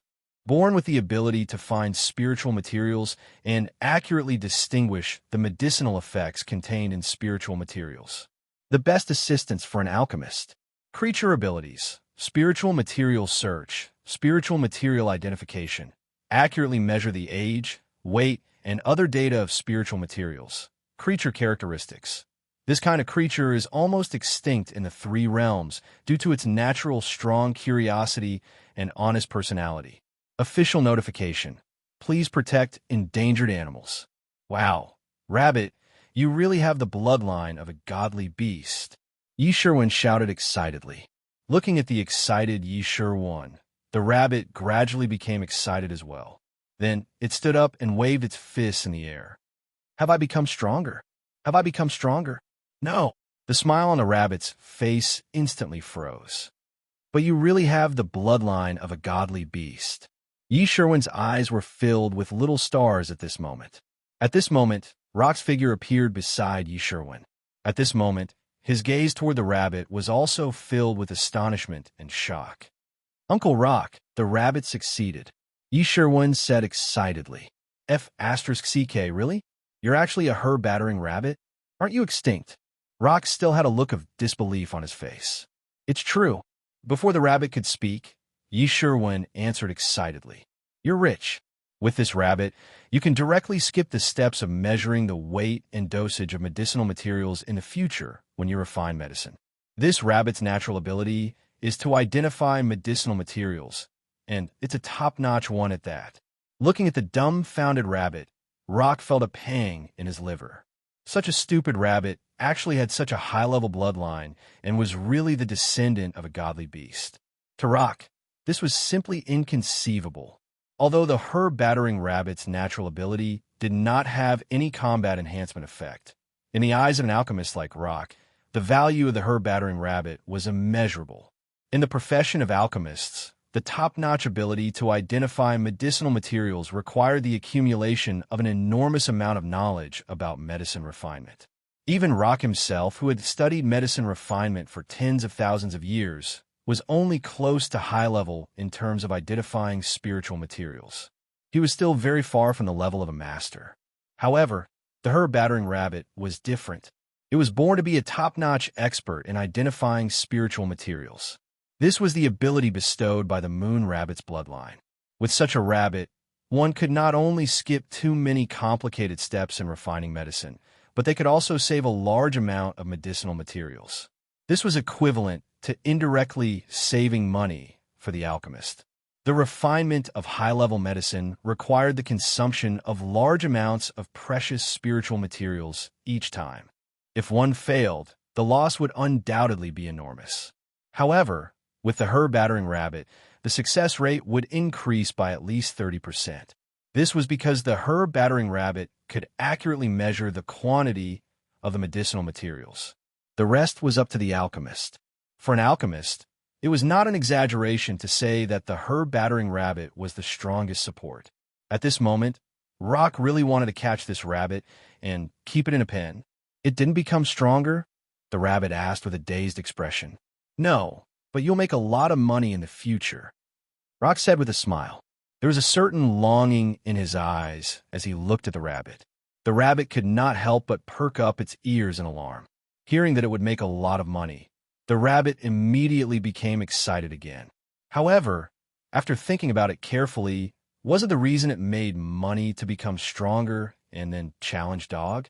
But if it could not become stronger, what was the point of making money? Something seemed wrong here. Hee, you're a mythological beast anyway. Yisherwan could not help but rub the rabbit's little head as he said happily. Then do I have any powerful skills? For example, the rhinoceros bull on the neighboring mountain. It can drink the water of an entire river in one gulp. The rabbit asked with a look of anticipation. Panshur shook his head and took out a stalk of spiritual material. Then he said, "What is this?" When the rabbit heard this, it subconsciously sniffed the spiritual material, then said, "What is this?" Gold spirit flower, a first-grade spiritual material, 21 years old, 231 grams in weight, high quality, commonly grown in. The rabbit subconsciously blurted out. At this moment, even the rabbit itself was stunned, because it did not recognize this spiritual material at all. In fact, it was certain that it had never seen this type of spiritual material before. However, when it saw this plant, specific information about this plant automatically appeared in its mind. It was as if there was a huge database of knowledge in its mind, and the moment it saw this spiritual material, the relevant knowledge appeared in its mind. "This is my ability?" the rabbit asked with a constipated expression. "That's right. This is one of your abilities. You also have the ability to search for spiritual materials." "I'm going to die. My ability is too useless. I'm going to die." At this moment, the rabbit could not help but fall to the ground and start wailing. "Rabbit, you're a mythological beast." Yi Sherwin blinked. What's the use of a mythological beast that can't fight? The rabbit turned to look at Yi Sherwin, then continued to lie on the ground and flop. "Not really. As the concentration of your bloodline increases, so will your physique. After all, you have the bloodline of the moon rabbit. No matter how weak you are, you're still a mythological beast. You'll definitely be good at fighting," Rock said with a smile as he looked at the rabbit. "Really?" The rabbit immediately raised its head. "Really? As long as you have enough blood-cleansing pills, your future will be limitless." "Ha ha, as expected, I'm gifted. I'm a mythological rabbit." The rabbit immediately stood up proudly. At this moment, Rock turned to look at Yi Sherwin and said, "Come back and be a medicine refiner. With this rabbit, your future in medicine refinement will be limitless as well." Yi Sherwin could not help but shake her head when she heard this. After all, she had always thought of herself as an explorer. Medicine refinement and whatnot were enough for her as an amateur. "Uncle Rock, let's do it for 2 months. I'm going on an adventure in 2 months." Looking at Yi Sherwin's determined expression, Rock could not help but sigh. He could not understand why such a good seedling would not think about improving herself. However, With this rabbit's ability, Rock felt that Yi Shirwen would probably be able to obtain a lot of spiritual materials in her future adventures. This really made the tree envious. Thinking that Yi Shirwen would have to work for him for 2 months, which meant that this rabbit would also be ordered around by him for 2 months, Rock felt a sense of satisfaction in his heart. With the rabbit's assistance, he could definitely make use of these 2 months to refine some high-grade elixirs in bulk. He would make a killing, then work hard in these 2 months. Right? As long as you complete the daily quota, you can also refine some other elixirs and sell them. I'll provide the spiritual materials. Of course, if you fail, you'll have to bear the losses yourself. Thank you, Uncle Rock. The rabbit hopped to Yi Shirwen's side and said excitedly, "Then let's begin. I want to earn money. I want to become the richest rabbit." Yi Shirwen smiled sweetly when she heard this and reached out to pat the rabbit's head. Just then, a game notification appeared in Yi Shirwen's mind. Game notification. Your affinity with the herb-tampering rabbit has reached 100 points. Do you wish to sign a contract with it and activate the pet affinity bar? The appearance of the game notification stunned Yi Shirwen. In fact, one of Yi Shirwen's biggest worries was the rabbit's safety. After all, the rabbit was not a player and had no ability to revive. It would always be in danger if it followed her. After all, the players had too many enemies. Perhaps one day, the mansion of the dead would once again be destroyed by a strong enemy. She could not guarantee the rabbit's safety. Therefore, Yi Shirwen could not help but feel excited when the game notification appeared. At this thought, Yi Shirwen asked the rabbit, "Rabbit, do you want to follow me from now on?" "Yes, we're good friends." The rabbit nodded without hesitation. Chapter 462. Land of the Nine Luminaries. Following the destruction of the 9 luminaries, this land welcomed its new ruler. After the various forces of the Raho land took over, they redistributed all the spiritual mines and resources. Even the 10 resource production points that Guyu had negotiated were taken away by the Raho forces. Although the gamers were moved and angry, this outcome was within their expectations. Even when Chun Yao had decided to distribute these resources to them, it was only because he wanted to temporarily stabilize them at the critical moment. He did not really want to give them away. As the more powerful Rahu forces, they naturally did not give the players any face after taking over the 9 luminaries. They mercilessly banished them from the 9 luminaries. After taking complete control of the land of the 9 luminaries, all that was left was the distribution of benefits. The distribution of benefits between the Rahu forces, as well as the coronation of the new king, Rahu. Because of this, the forces of the Rahu land became busy. While fighting for the distribution of resources for their race, they also began to prepare for the king-conferring ceremony according to the ancient ceremony. At this moment, in the barren grassland adjacent to the 9 luminaries, a player was rushing toward the land of the 9 luminaries. With the support of shadow steps, his figure became a blur, and his speed became faster and faster. After crossing the border of Beiki and entering the 9 luminaries, he slowed down his pace and became vigilant. Although the land of Rahu had no intention of attacking Beiki at this stage, the players believed that the forces of the land of Rahu would definitely not let go of the opportunity to attack Beiki. The war would come sooner or later. Moreover, in the land of the 9 luminaries, the Rahu soldiers wouldn't show any mercy to the players. Therefore, the danger level in the land of the 9 luminaries was much higher. Naturally, they had to be vigilant. After advancing a certain distance, the player stopped in his tracks and opened his friend list. Instantly, his friends' avatars appeared. He chose one of the players' avatars and chose to talk to them. "Serene, I'm already at the 9 luminaries. Let me confirm with you again. Is the weapon at the Wolf Ridge at the east of the 9 luminaries?" "Ao Jian, I can't be wrong. This weapon was assigned to the Wolf Ridge in the east. That place is now controlled by the Black Demon Clan, the Luo Ho faction. Be careful." "Serene, I understand. Watch me." After that, Serene hung up the communication, opened the map, and began to check the specific location of the Wolf Ridge.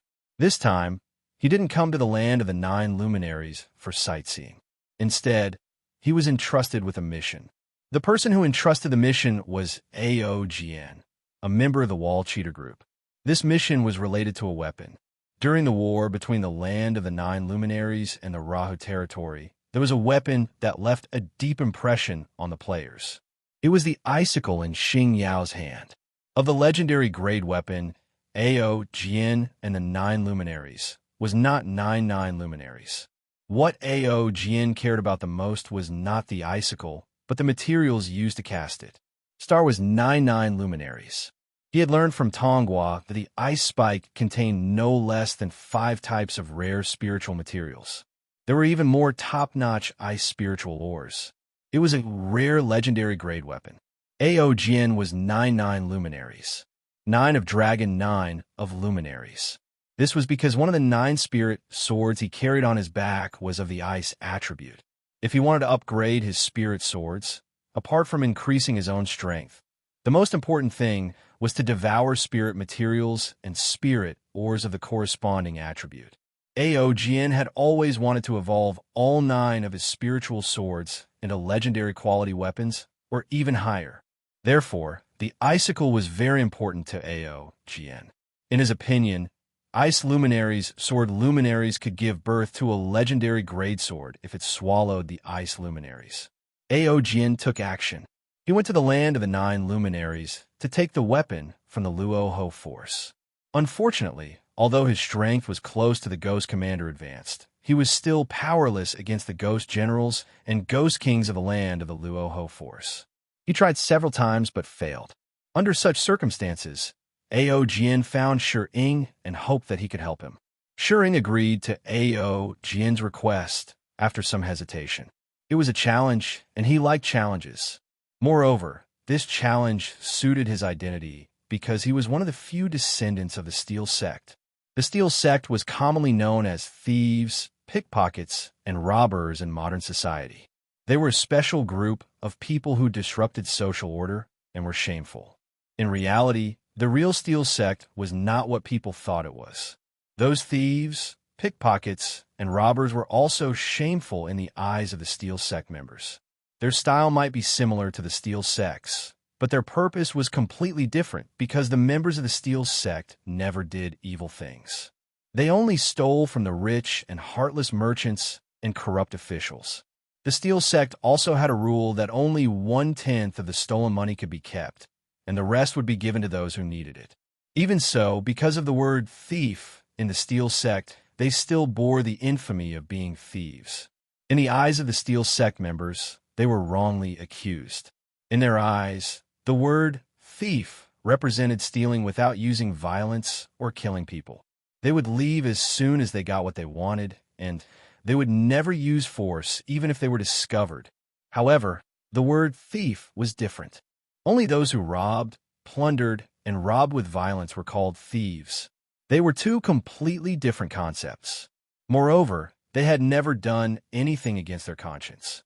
However, they had gotten used to being cursed many times. After all, they were a force in the dark, and they couldn't explain anything to the world. As time passed, the meaning of the Steel Sect became more and more vague. It was equated with derogatory words such as thief. There was a reason why the Steel Sect could fly over eaves and vault over walls, and steal what they needed in ways that others thought were unimaginable. It was because the members of the Steel Sect were all cultivators.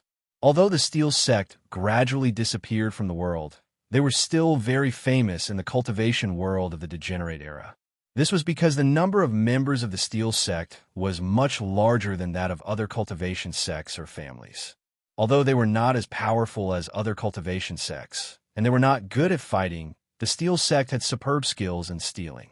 Because they knew the character of the members of the Steel Sect, the cultivation world was very respectful to them, and they were completely different from the secular world.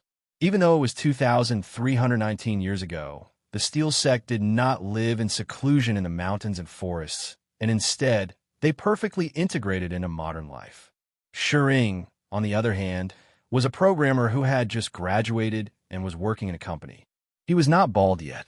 At the same time, Shering, who was in his 20s, was a gaming enthusiast. Naturally, he did not miss Battle Online. He became one of the players and was addicted to it. However, there was nothing special about him in the game. After all, the players' equipment was worn on their bodies, and the items were stored in the channel. If one wanted to steal them, there was no way he could do it even if he had extraordinary skills. Although he was a very famous assassin player on the official forum of Battle Online with his superb skills, and had published many assassin skills tutorials, he was not as famous as the Bakey's wall cheaters. At the end of the day, Shur felt that his steel sec skills were useless in the game, and what he lacked was an inheritance similar to the assassin profession, or a hidden profession.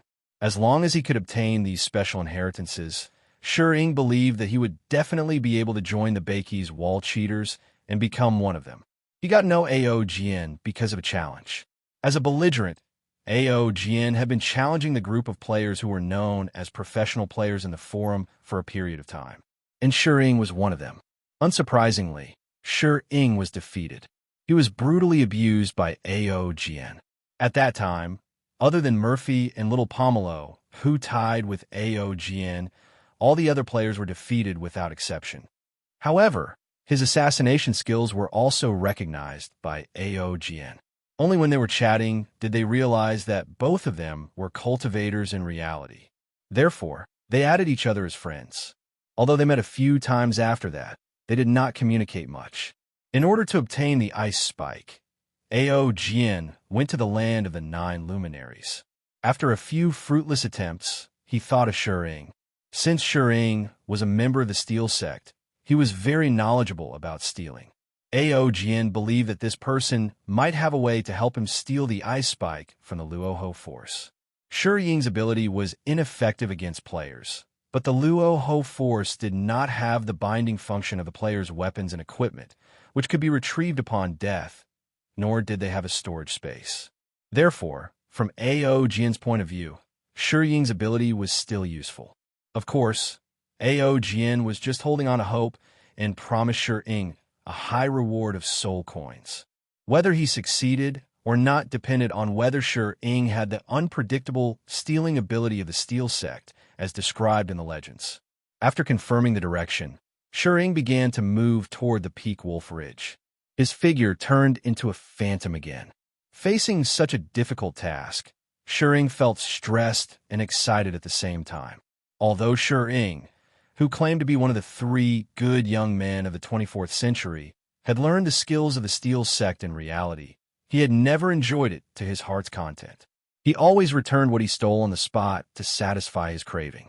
He had never really stolen anything. He was just grinding his proficiency to prevent himself from becoming rusty. However, it was different this time. He had to go deep into the enemy's territory and steal the ice spike from under the eyes of many ghost generals, ghost kings, and even ghost emperors. The difficulty was unimaginably high. However, from Shur point of view, this kind of challenge was more interesting. If there was no challenge, how could he show off the Steel Sect skills? Therefore, he accepted this challenge. Of course, there was another reason. Back when Shur was known as a professional player on the Battle Official Forum, he had boasted that he was almost the #1 assassin player in the entire server. Until one day, Murphy and Little Pomelo rose to fame. After his bragging was slapped in the face, he changed his way of saying that he was the top 3 assassin in the entire server. Until recently, a certain brat became the king of assassins in the entire server. Left with no choice, Shur changed his way of addressing him again. He called himself the top 5 assassin players in the server, leaving an empty spot in case of accidents. This challenge was also to prove to the players on the forum that he was capable of showing off his strength. On the way to the Peak Wolf Ridge, Shur stopped once again. This was because he realized that there were too many Rahu soldiers along the way. He had even almost been discovered once. Recently, the Rahu forces had been exploring the terrain of the 9 luminaries in an attempt to figure out the location of all the resource points in the big region, as well as whether there were any hidden resources. As a result, the soldiers of the Rahu army had been sent out. It could be said that one could encounter the Rahu soldiers anywhere. For Shur, it wasn't difficult to conceal himself, but it was very difficult to travel quickly while concealing himself. At this moment, he suddenly recalled a recent post on the forum. Baldy keeps you safe. This saying originated from the things that a player named Yuan Fong had done in the Rahu region, causing Baldy to become the nightmare of many Rahu soldiers. He had also become the safety talisman of many players. Chapter 463. Ever since the information on Yuan Fong's panel was exposed on the battle forum, his ability immediately caused many players to gasp in surprise. After Yuan Fong was used as a shield by Lu Chai to defend against the Earth Yao's multiple attacks, Yuan Fong's mastery of the Great Moke's immeasurable body had increased tremendously. Coupled with the recent beatings, his Great Moke's immeasurable body had finally leveled up to level 2. His defense and anti-damage abilities had improved tremendously. Therefore, when the players saw the detailed explanation of his skills, they felt that Yuan Fong's defense was too invincible. He was so tanky that he was almost indestructible. However, what comforted the players was that even though Yuan Fong was unbelievably tanky, he couldn't kill anyone. In other words, Yuan Fong was a pure meat shield. As long as they didn't attack him, it would be very safe to encounter him. But the Luoho warriors did not know this. After the annihilation of the 9 Luminaries' army, Yuan Fong, who had nowhere else to grind his mastery, set his sights on the Rahu army. After that, Yuan Fong wandered between the 9 Luminaries and the Rahu land, all for the sake of receiving the most vicious beatings. This made Luoho's warriors very upset. Although Yuan Fong's level wasn't high, his ability could restrain the offensive methods of Rahu's soldiers, especially in a situation where they didn't understand anything. It would be too late to regret if a curse was thrown over. Pain curse, poison curse, death spread, and so on. As long as these skills were thrown at Yuan Fong, the caster's fate would be too horrible to look at. They could even curse themselves to death. Even without using the killing curse technique, the Azura path of self-sacrifice demon god image was still completely suppressed by Yuan Fong. That was because Yuan Fong's attack would pass through the demon god phantom's external defense and hit the attacker directly. No matter how strong the demon god phantom's defense was, it would be useless. That was why the Rahu soldiers hated this Baldy to the core. However, without the higher-ups of the clan present, they would choose to avoid Yuan Fong as much as possible. The round and eye-catching bald head became the symbol for Luoho's soldiers to identify this person. This naturally attracted the attention of the players, and some players tried it. He would shave his head and stroll around the 9 Luminaries. In the end, they found that the effect was surprisingly good, so there was a comment on the forum, "Baldy keeps you safe." The hero of all this was Yuan Fong. Most of the players who entered the land of the 9 Luminaries would choose to shave their heads, as it would reduce unnecessary battles. Although Shering was aware of this, he still felt a little uncomfortable when he thought about shaving his head. After all, if one did not die and resurrect, their hair would not grow back. He felt that it was too embarrassing to have a bald head. It was completely inconsistent with his status as one of the top 5 assassins in the server. However, in order to complete the mission, after struggling for a while, Shering sighed and turned on the selfie function. Then, she raised the dagger and began to shave herself. In order to complete the mission, sacrificing some was nothing. Shering comforted himself. A cold glint flashed, and the hair fell to the ground, revealing a shiny head. Under the sunlight, it was as if its head was shrouded in a hazy golden light, making it look much more sacred. Looking at himself in the selfie, Shering subconsciously rubbed his fleshy, bald head. Sighing again, Shering turned off the selfie function and started walking toward the Wolf Ridge. The Wolf Ridge was located in the east of the land of the 9 Luminaries. It was surrounded by mountains, and there was a lake in the center that occupied an area of 500 square kilometers.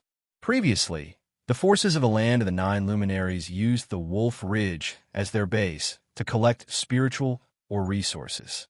Now that this area was under the control of Raha's forces, it was assigned to the Black Demon Clan after a discussion among the forces of Rahu. Shering learned about this from A.O. Jian. In order to obtain the Ice Thorns, A.O. Jian had put in a lot of effort and came to the nine luminaries several times to investigate the situation. However, he was still not strong enough to take the ice thorns from the Black Demon Clan. Of course, Shering would not fight the Black Demon Clan head-on like Aogn. As a member of the Steel Sect, skills were naturally the most important.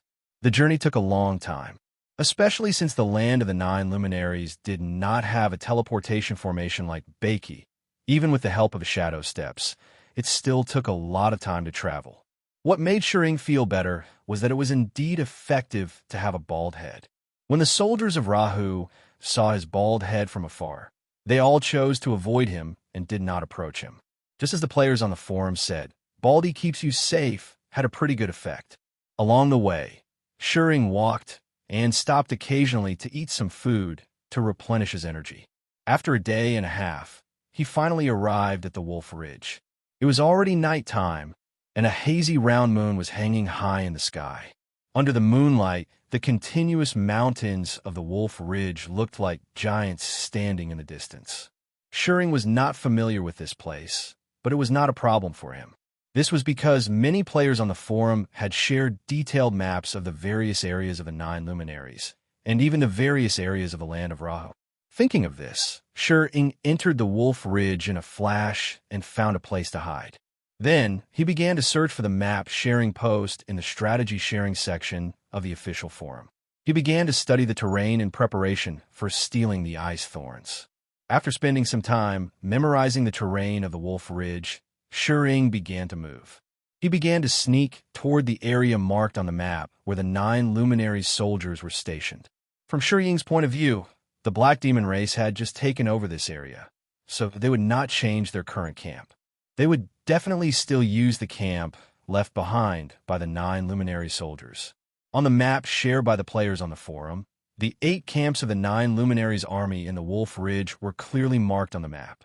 Before stealing the ice thorns, he must first confirm which camp the ice thorns were placed in, and then come up with a plan to steal them. These 8 camps were the areas he was going to explore next. At this moment, the night breeze was blowing gently. The rustling of the leaves in the wind covered the sound of Ying's rapid footsteps. The night was dark and windy. Kill steal. Such an environment was perfect for Ying. After spending around 2 hours on the road, Ying arrived near the first camp marked on the map.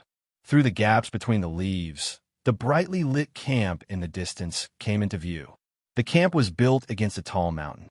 To the east was the Wolf Ridge Lake, and to the west was the direction where Shering came from. In other words, there were only 2 entry points to the camp, the west and the south. The camp formed a 60-degree angle to the outside world, and its back was against the mountain.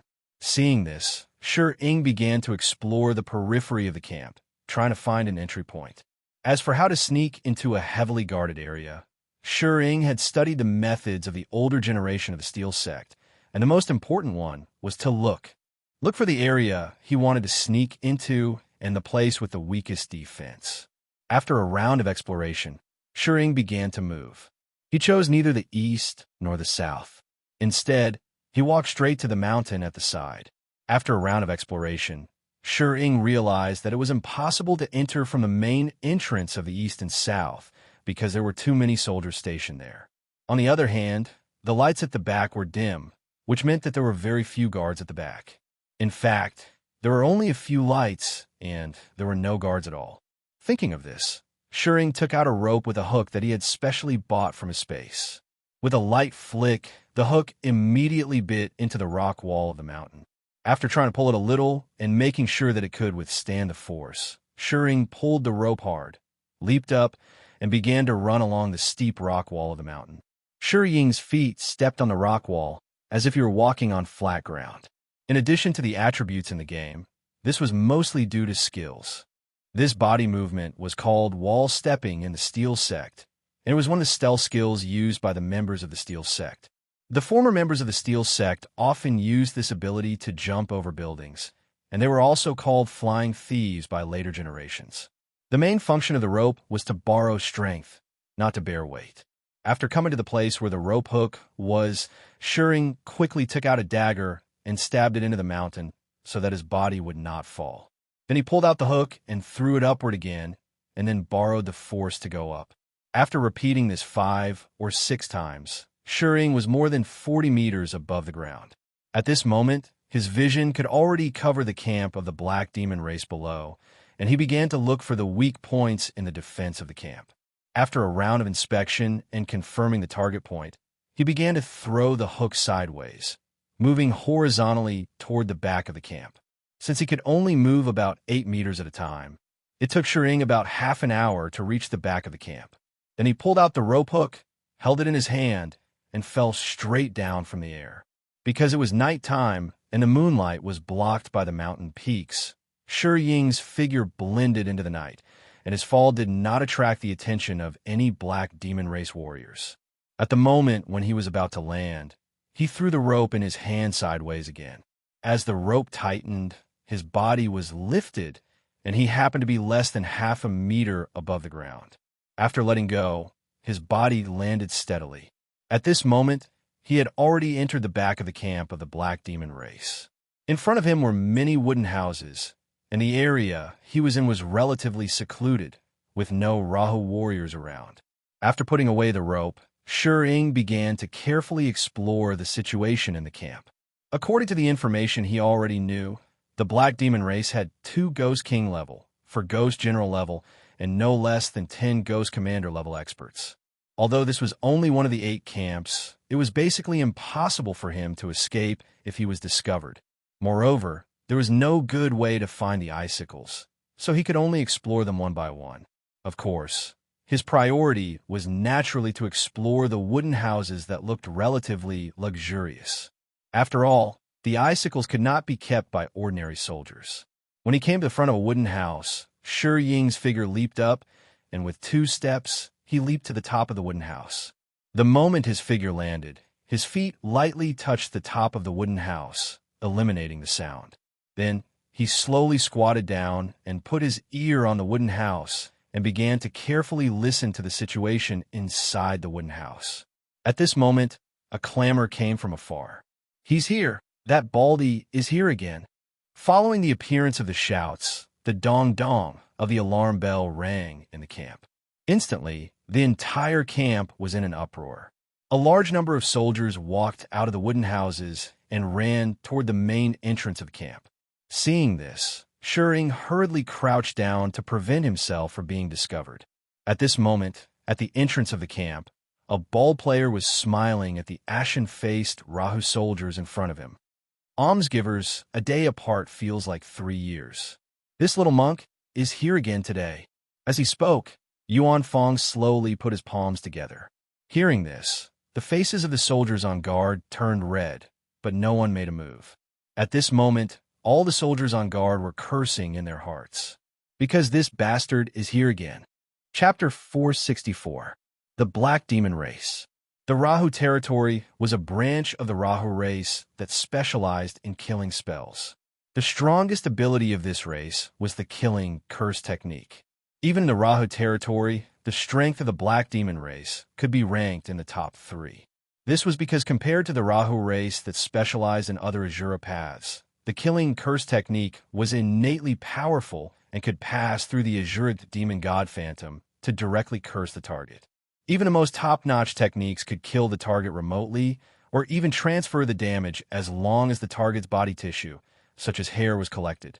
At this moment, looking at the smiling Yuan Fong, the warriors of the Black Demon race wanted to cry, but had no tears.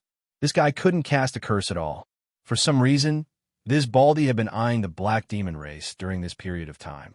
At first, they didn't know, but when they saw the arrival of this player, they decisively attacked. As a result, several of their clansmen were killed by the power of the killing curse. Although the clan elder finally intervened and killed this guy, what they didn't expect was that within a few days, this Baldy would come back alive and kicking.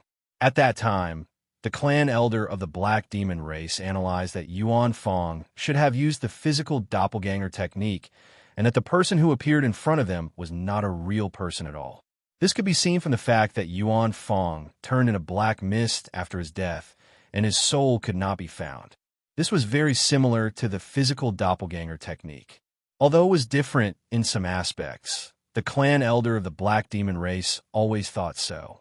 Although the physical doppelganger technique was very strong, the proud and arrogant old man of the black demon race did not think much of it, because he specialized in killing curses and had a way to restrain the manipulator behind the scenes.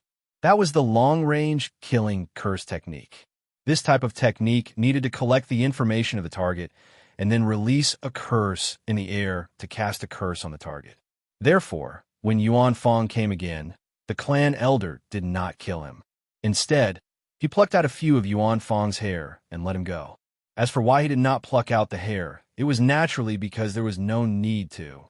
Later, the clan elder of the advanced Ghost King realm personally took action and began to cast a curse on the owner of the physical doppelganger technique.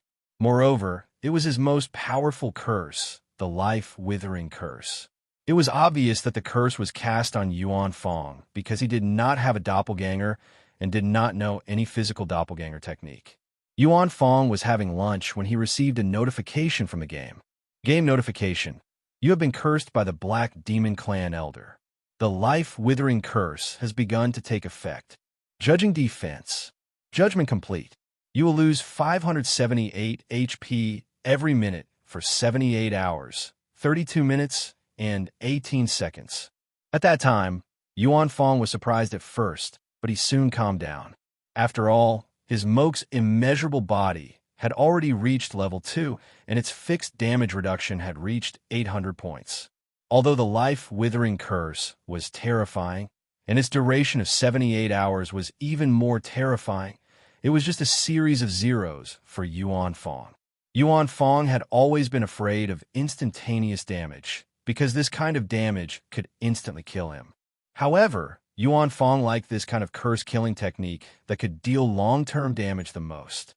Just as Yuan Fong had expected, when a life-withering curse took effect, the backlash from the Moke's immeasurable body also began. During that period of time, the Moke's immeasurable body was fully activated, and the red mark of the Hell Dao was in a boiling state at all times. The power of the curse mark was continuously fed back to the Black Demon Race elders through the Azura Dao Demon God. Therefore, during that 78 hours of feedback, the elders of the Black Demon Race were in a miserable state. The soldiers of the Black Demon Race in the encampment could be said to hear the screams of the elders at all times.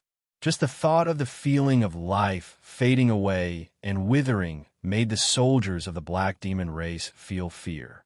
In the end, in order to survive, the elders of the Black Demon Race began to crazily eat spiritual materials that could replenish life force, and only then did they manage to hang on to their lives.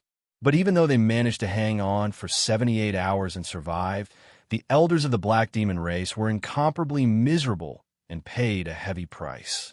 Not only did their strength fall to the middle stage of Ghost King, their entire body became skin and bones, and their hair was all white. For those few days, they could not even walk and looked like they were about to sink into the ground, which really frightened the Luoho warriors. From then on, the Black Demon Race was incomparably afraid of Yuan Fong. After all, even the elders of the Black Demon Race had become like this. What could they do to fight against Yuan Fong? They were afraid that they would also become as miserable as the elders, or even worse. Therefore, at this stage, unless they asked the Azura King or the elders of the other races to take action, there was no other way to deal with this Baldy. But at this stage, the enthronement ceremony of King Luoho was in full swing, and the other races had no time to care about them. If not for the fact that their elders had become like this, they would also have to go to Xiantian City to await orders. There were no reinforcements, and they did not dare to fight. During this period of time, the mentality of the Black Demon Race had collapsed. What made them even more helpless was that this Baldy liked the Black Demon Race and did not go to the territories of other races at all, shamelessly wasting his time here. Therefore, the Black Demon Race felt hatred, helplessness, and fear towards Yuan Fong. At this moment, it was already the middle of the night. Seeing Yuan Fong again, the Black Demon Race looked like they were gnashing their teeth, but no one dared to step forward. Because to them, Yuan Fong was a malevolent-looking demon. The only thing that made the black demon race feel a trace of relief in their helplessness was that this guy never took the initiative to hurt people, but always provoked them verbally. Now, they were already used to it. Towards this bastard Baldy, no matter how he provoked them, they had already thought it through and would not take action. Oh, Amitba, benefactors, Lord Buddha bless you. At this moment, Yuan Fong looked at the warriors of the black demon race in front of him and put his palms together. Can't you go to the Jia Luo clan, the Crazy Disciples clan, or the Yaluo clan? The commander of the station said with a look of despair. Those who come from afar are guests. Benefactor, how can you say that? What the F***CK? The commander almost couldn't help waving a curse seal, but then he thought of something and hurriedly withdrew his hand. What are you doing here this time? The commander gritted his teeth and asked, I want to go in and take a look. Saying that, Yuan Fong pointed inside the station. How dare you?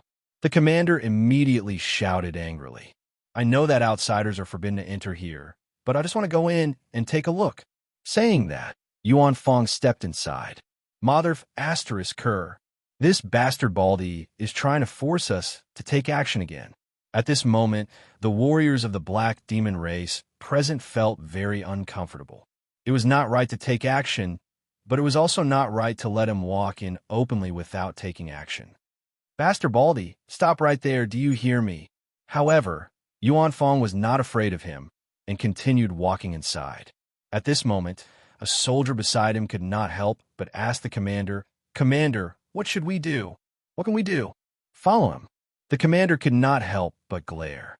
Therefore, the soldiers of the black demon race followed Yuan Fong closely and began to walk inside the station. As they walked, Yuan Fong suddenly looked back at the people of the black demon race behind him with hidden bitterness. He thought to himself, why haven't they attacked me yet? Have I not gone too far enough? Aren't the people of the black demon race bloodthirsty? Why have they become like this recently? Too much. This little monk is worried to death. This little monk still wants to rely on them to cultivate his magical powers. Master, this disciple is not slacking off. Yuan Fong sighed in his mind.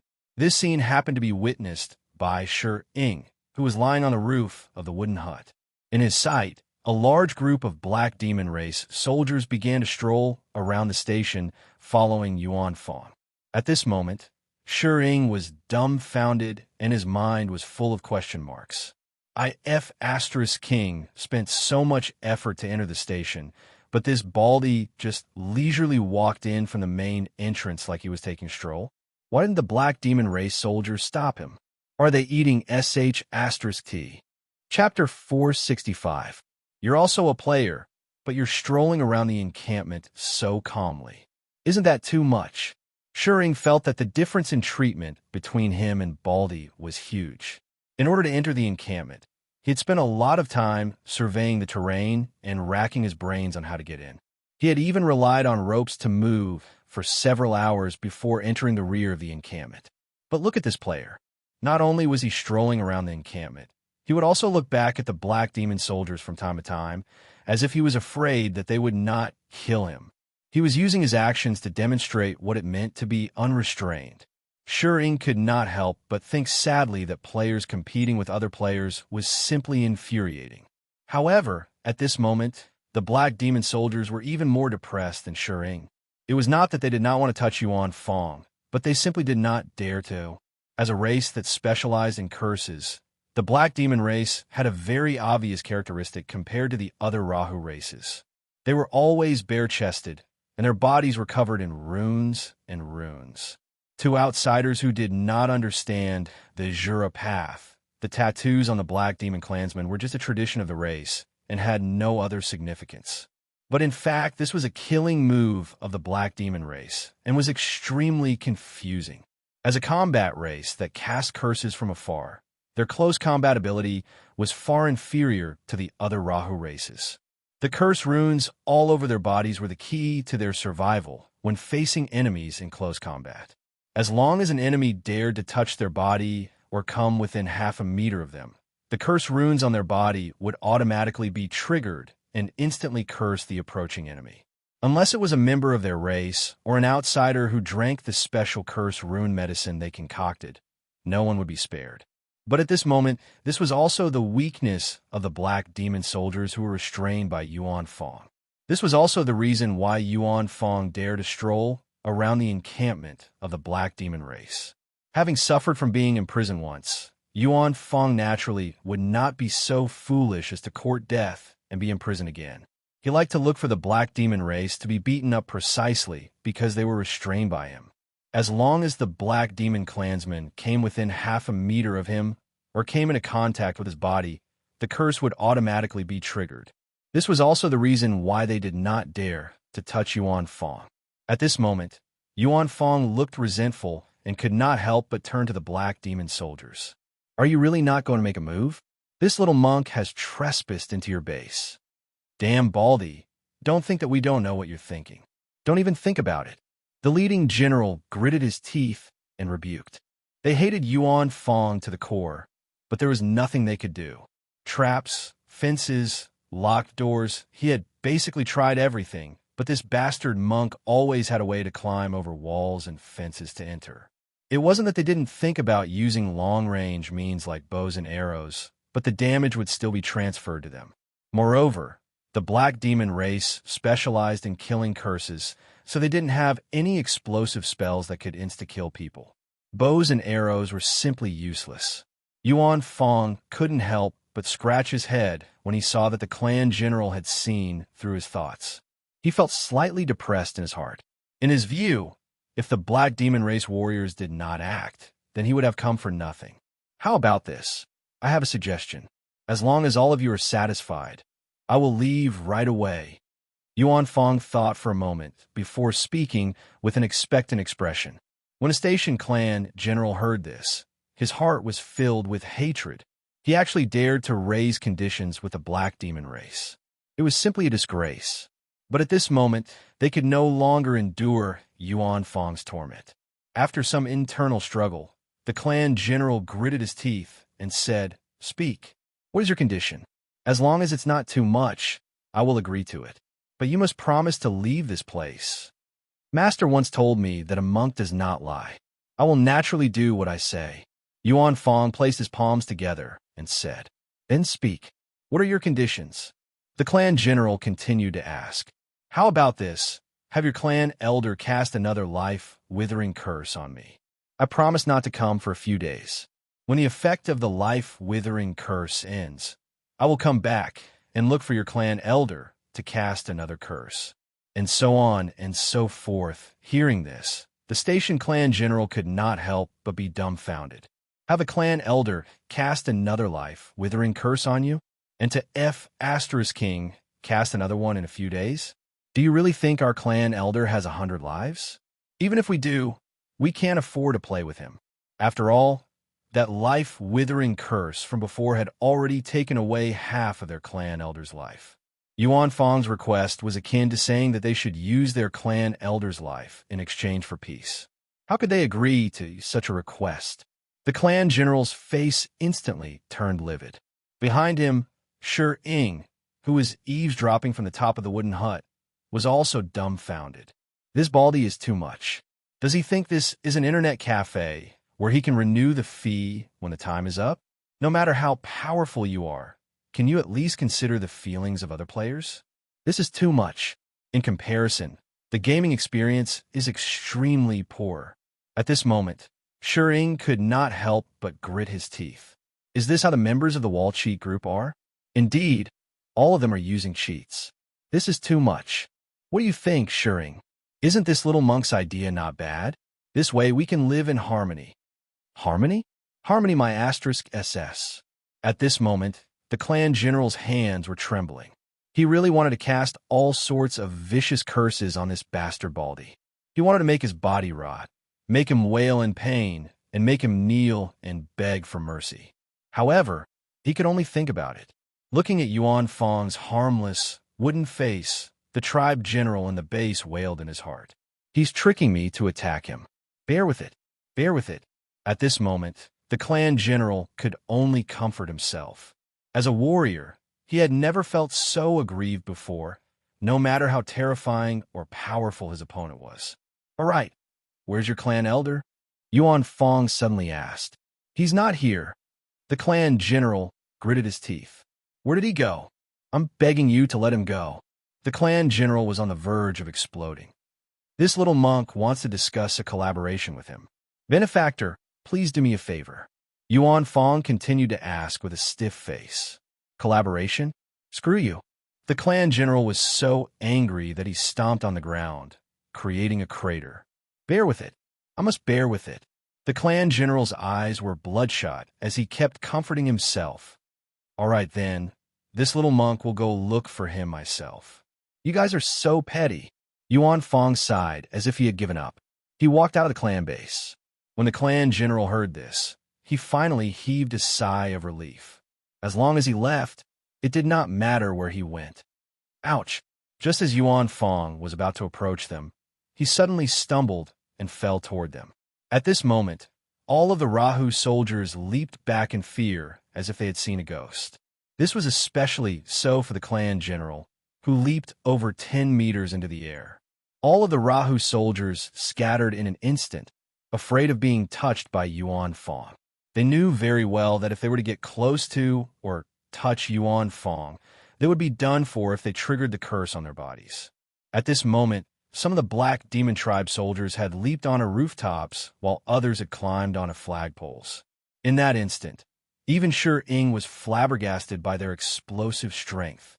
At this moment, Yuan Fong crawled up from the ground and looked curiously at the Black Demon Tribe soldiers around him. "Benefactors, why are you doing this? This bastard Baldy is definitely doing this on purpose." The faces of the Black Demon Tribe soldiers darkened with rage. "Sigh, this little monk accidentally tripped while walking. Not only did you not help me up, but you even looked at this little monk with that kind of gaze. This really makes this little monk's heart turn cold." Yuan Fong patted the dust off his clothes with a sad expression. "If that's the case, this little monk can leave now. Scram. Please scram. Don't ever come back." The surrounding Black Demon Tribe soldiers wailed in their hearts. Seeing that the surrounding Black Demon Tribe soldiers were hiding far away, Yuan Fong had no choice but to walk out of the encampment. As Yuan Fong walked out, the Black Demon Tribe soldiers once again gathered around him and followed him from a distance. When they saw Yuan Fong walk out of the encampment, all of the Black Demon Tribe soldiers heaved a sigh of relief because the terrifying malefic star had finally left. They were safe. At this moment, Yuan Fong suddenly turned around and waved at them. "Benefactors, have a sweet dream tonight. This little monk will visit again next time. Don't miss me."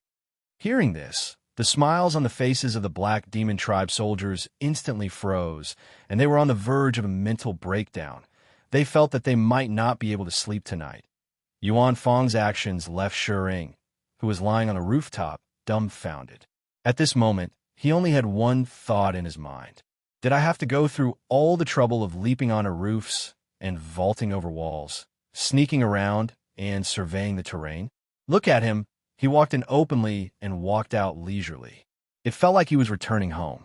Compared to him, at this moment, Shi could not help covering his face. He suddenly felt that being a burglar was really useless, simply incomparable. Seeing that the Black Demon Tribe soldiers had returned to the encampment, walked into the wooden huts, and began to rest, Shi suddenly lost the idea of continuing to steal. The challenge that he had originally thought to be almost impossible to complete had now changed. It felt like he was a frog at the bottom of a well. What he had tried his best to do was actually a piece of cake in the eyes of others. Shi mental state also collapsed. A super difficult challenge? I'll challenge your grandpa. Shi thought dejectedly as he lay on the wooden hut. After being dispirited for about half an hour, Shi suddenly raised his head again with bright eyes. He suddenly thought that since this Baldy could come and go as he pleased in the Black Demon Tribe encampment, could he rely on him to steal the ice thorns? If he were to investigate a total of 8 encampments, it would probably take him about half a month's time. Furthermore, he could not be discovered during this period of time. Otherwise, with his strength, he would definitely not be able to escape. But it was different with the Baldy. Not only could he greatly reduce the time, he might even be able to directly take away the ice thorns, because it seemed that the Black Demon Tribe soldiers would not dare to do anything to him. Thinking of this, Shering stood up and glanced around the encampment. He no longer had any thoughts of continuing to investigate. His figure flashed to the back of the encampment, and he once again released the rope and began to swing out. Right now, he only had one thought, and that was to find the Baldy and cooperate with him. After spending several hours to enter and several hours to leave, not only did he gain nothing, he had also witnessed the Baldy's beautiful pretentiousness. This undoubtedly made Shering feel extremely pained, but in order to better carry out the plan, he endured it. After leaving the encampment of the Black Demon Tribe from the back of the mountain, Shering began to look for traces of Yuan Fong. Following the footprints of Yuan Fong, Shi Ying's figure shuttled through the dense forest in the direction that Yuan Fong had left. About an hour and a half later, Shering stopped in his tracks. Not far away from him, a bald monk was sitting cross-legged in a haystack, gnawing on a piece of bread with a blissful smile on his face. Bald monk. Seeing this, Shi Ying immediately went up to greet him. Hearing this, Yuan Fong stuffed the remaining bread in his hand into his mouth, then put his palms together and said, "Benefactor, hello. I am the monk Yuan Fong. I know your name. You're very famous on the forum." Shering rolled his eyes, still thinking about Yuan Fong's performance just now. "Benefactor, what business do you have with me?" Yuan Fong raised his head and asked curiously. "I want to cooperate with you to do something big," Shering said with some excitement. "I don't like to do big things. Master said that one must take one step at a time in asceticism. Don't bite off more than you can chew, and don't think about going out to do big things. Hypocrite, too hypocritical." At this moment, Shi Ying finally understood why the Black Demon Tribe soldiers were so upset, because this monk's words really made people impulsive, and they could not help but want to beat him up. After thinking for a while, Shi Ying decided to tell Yuan Fong about his plan to steal the ice thorns. Hearing this, Yuan Fong shook his head again. "That's even more impossible. As a monk, how can I steal?" "Monk, I've seen your ability on the forum. Don't you want to get beaten up? As long as you go to retrieve the ice thorns, those Black Demon Tribe soldiers will definitely stop you. In other words, they will beat you up." "Really?" Yuan Fong was very surprised when he heard this. "Really? Moreover, they're the enemies of the player clan. Moreover, you're going in openly to retrieve the ice thorns. Is that considered stealing?" Shering could not help but try to persuade him again. "Isn't this considered stealing?" Looking at Shi Ying's serious face, Yuan Fong suddenly felt that this benefactor in front of him was really good at bluffing. But for some reason, he felt a little tempted.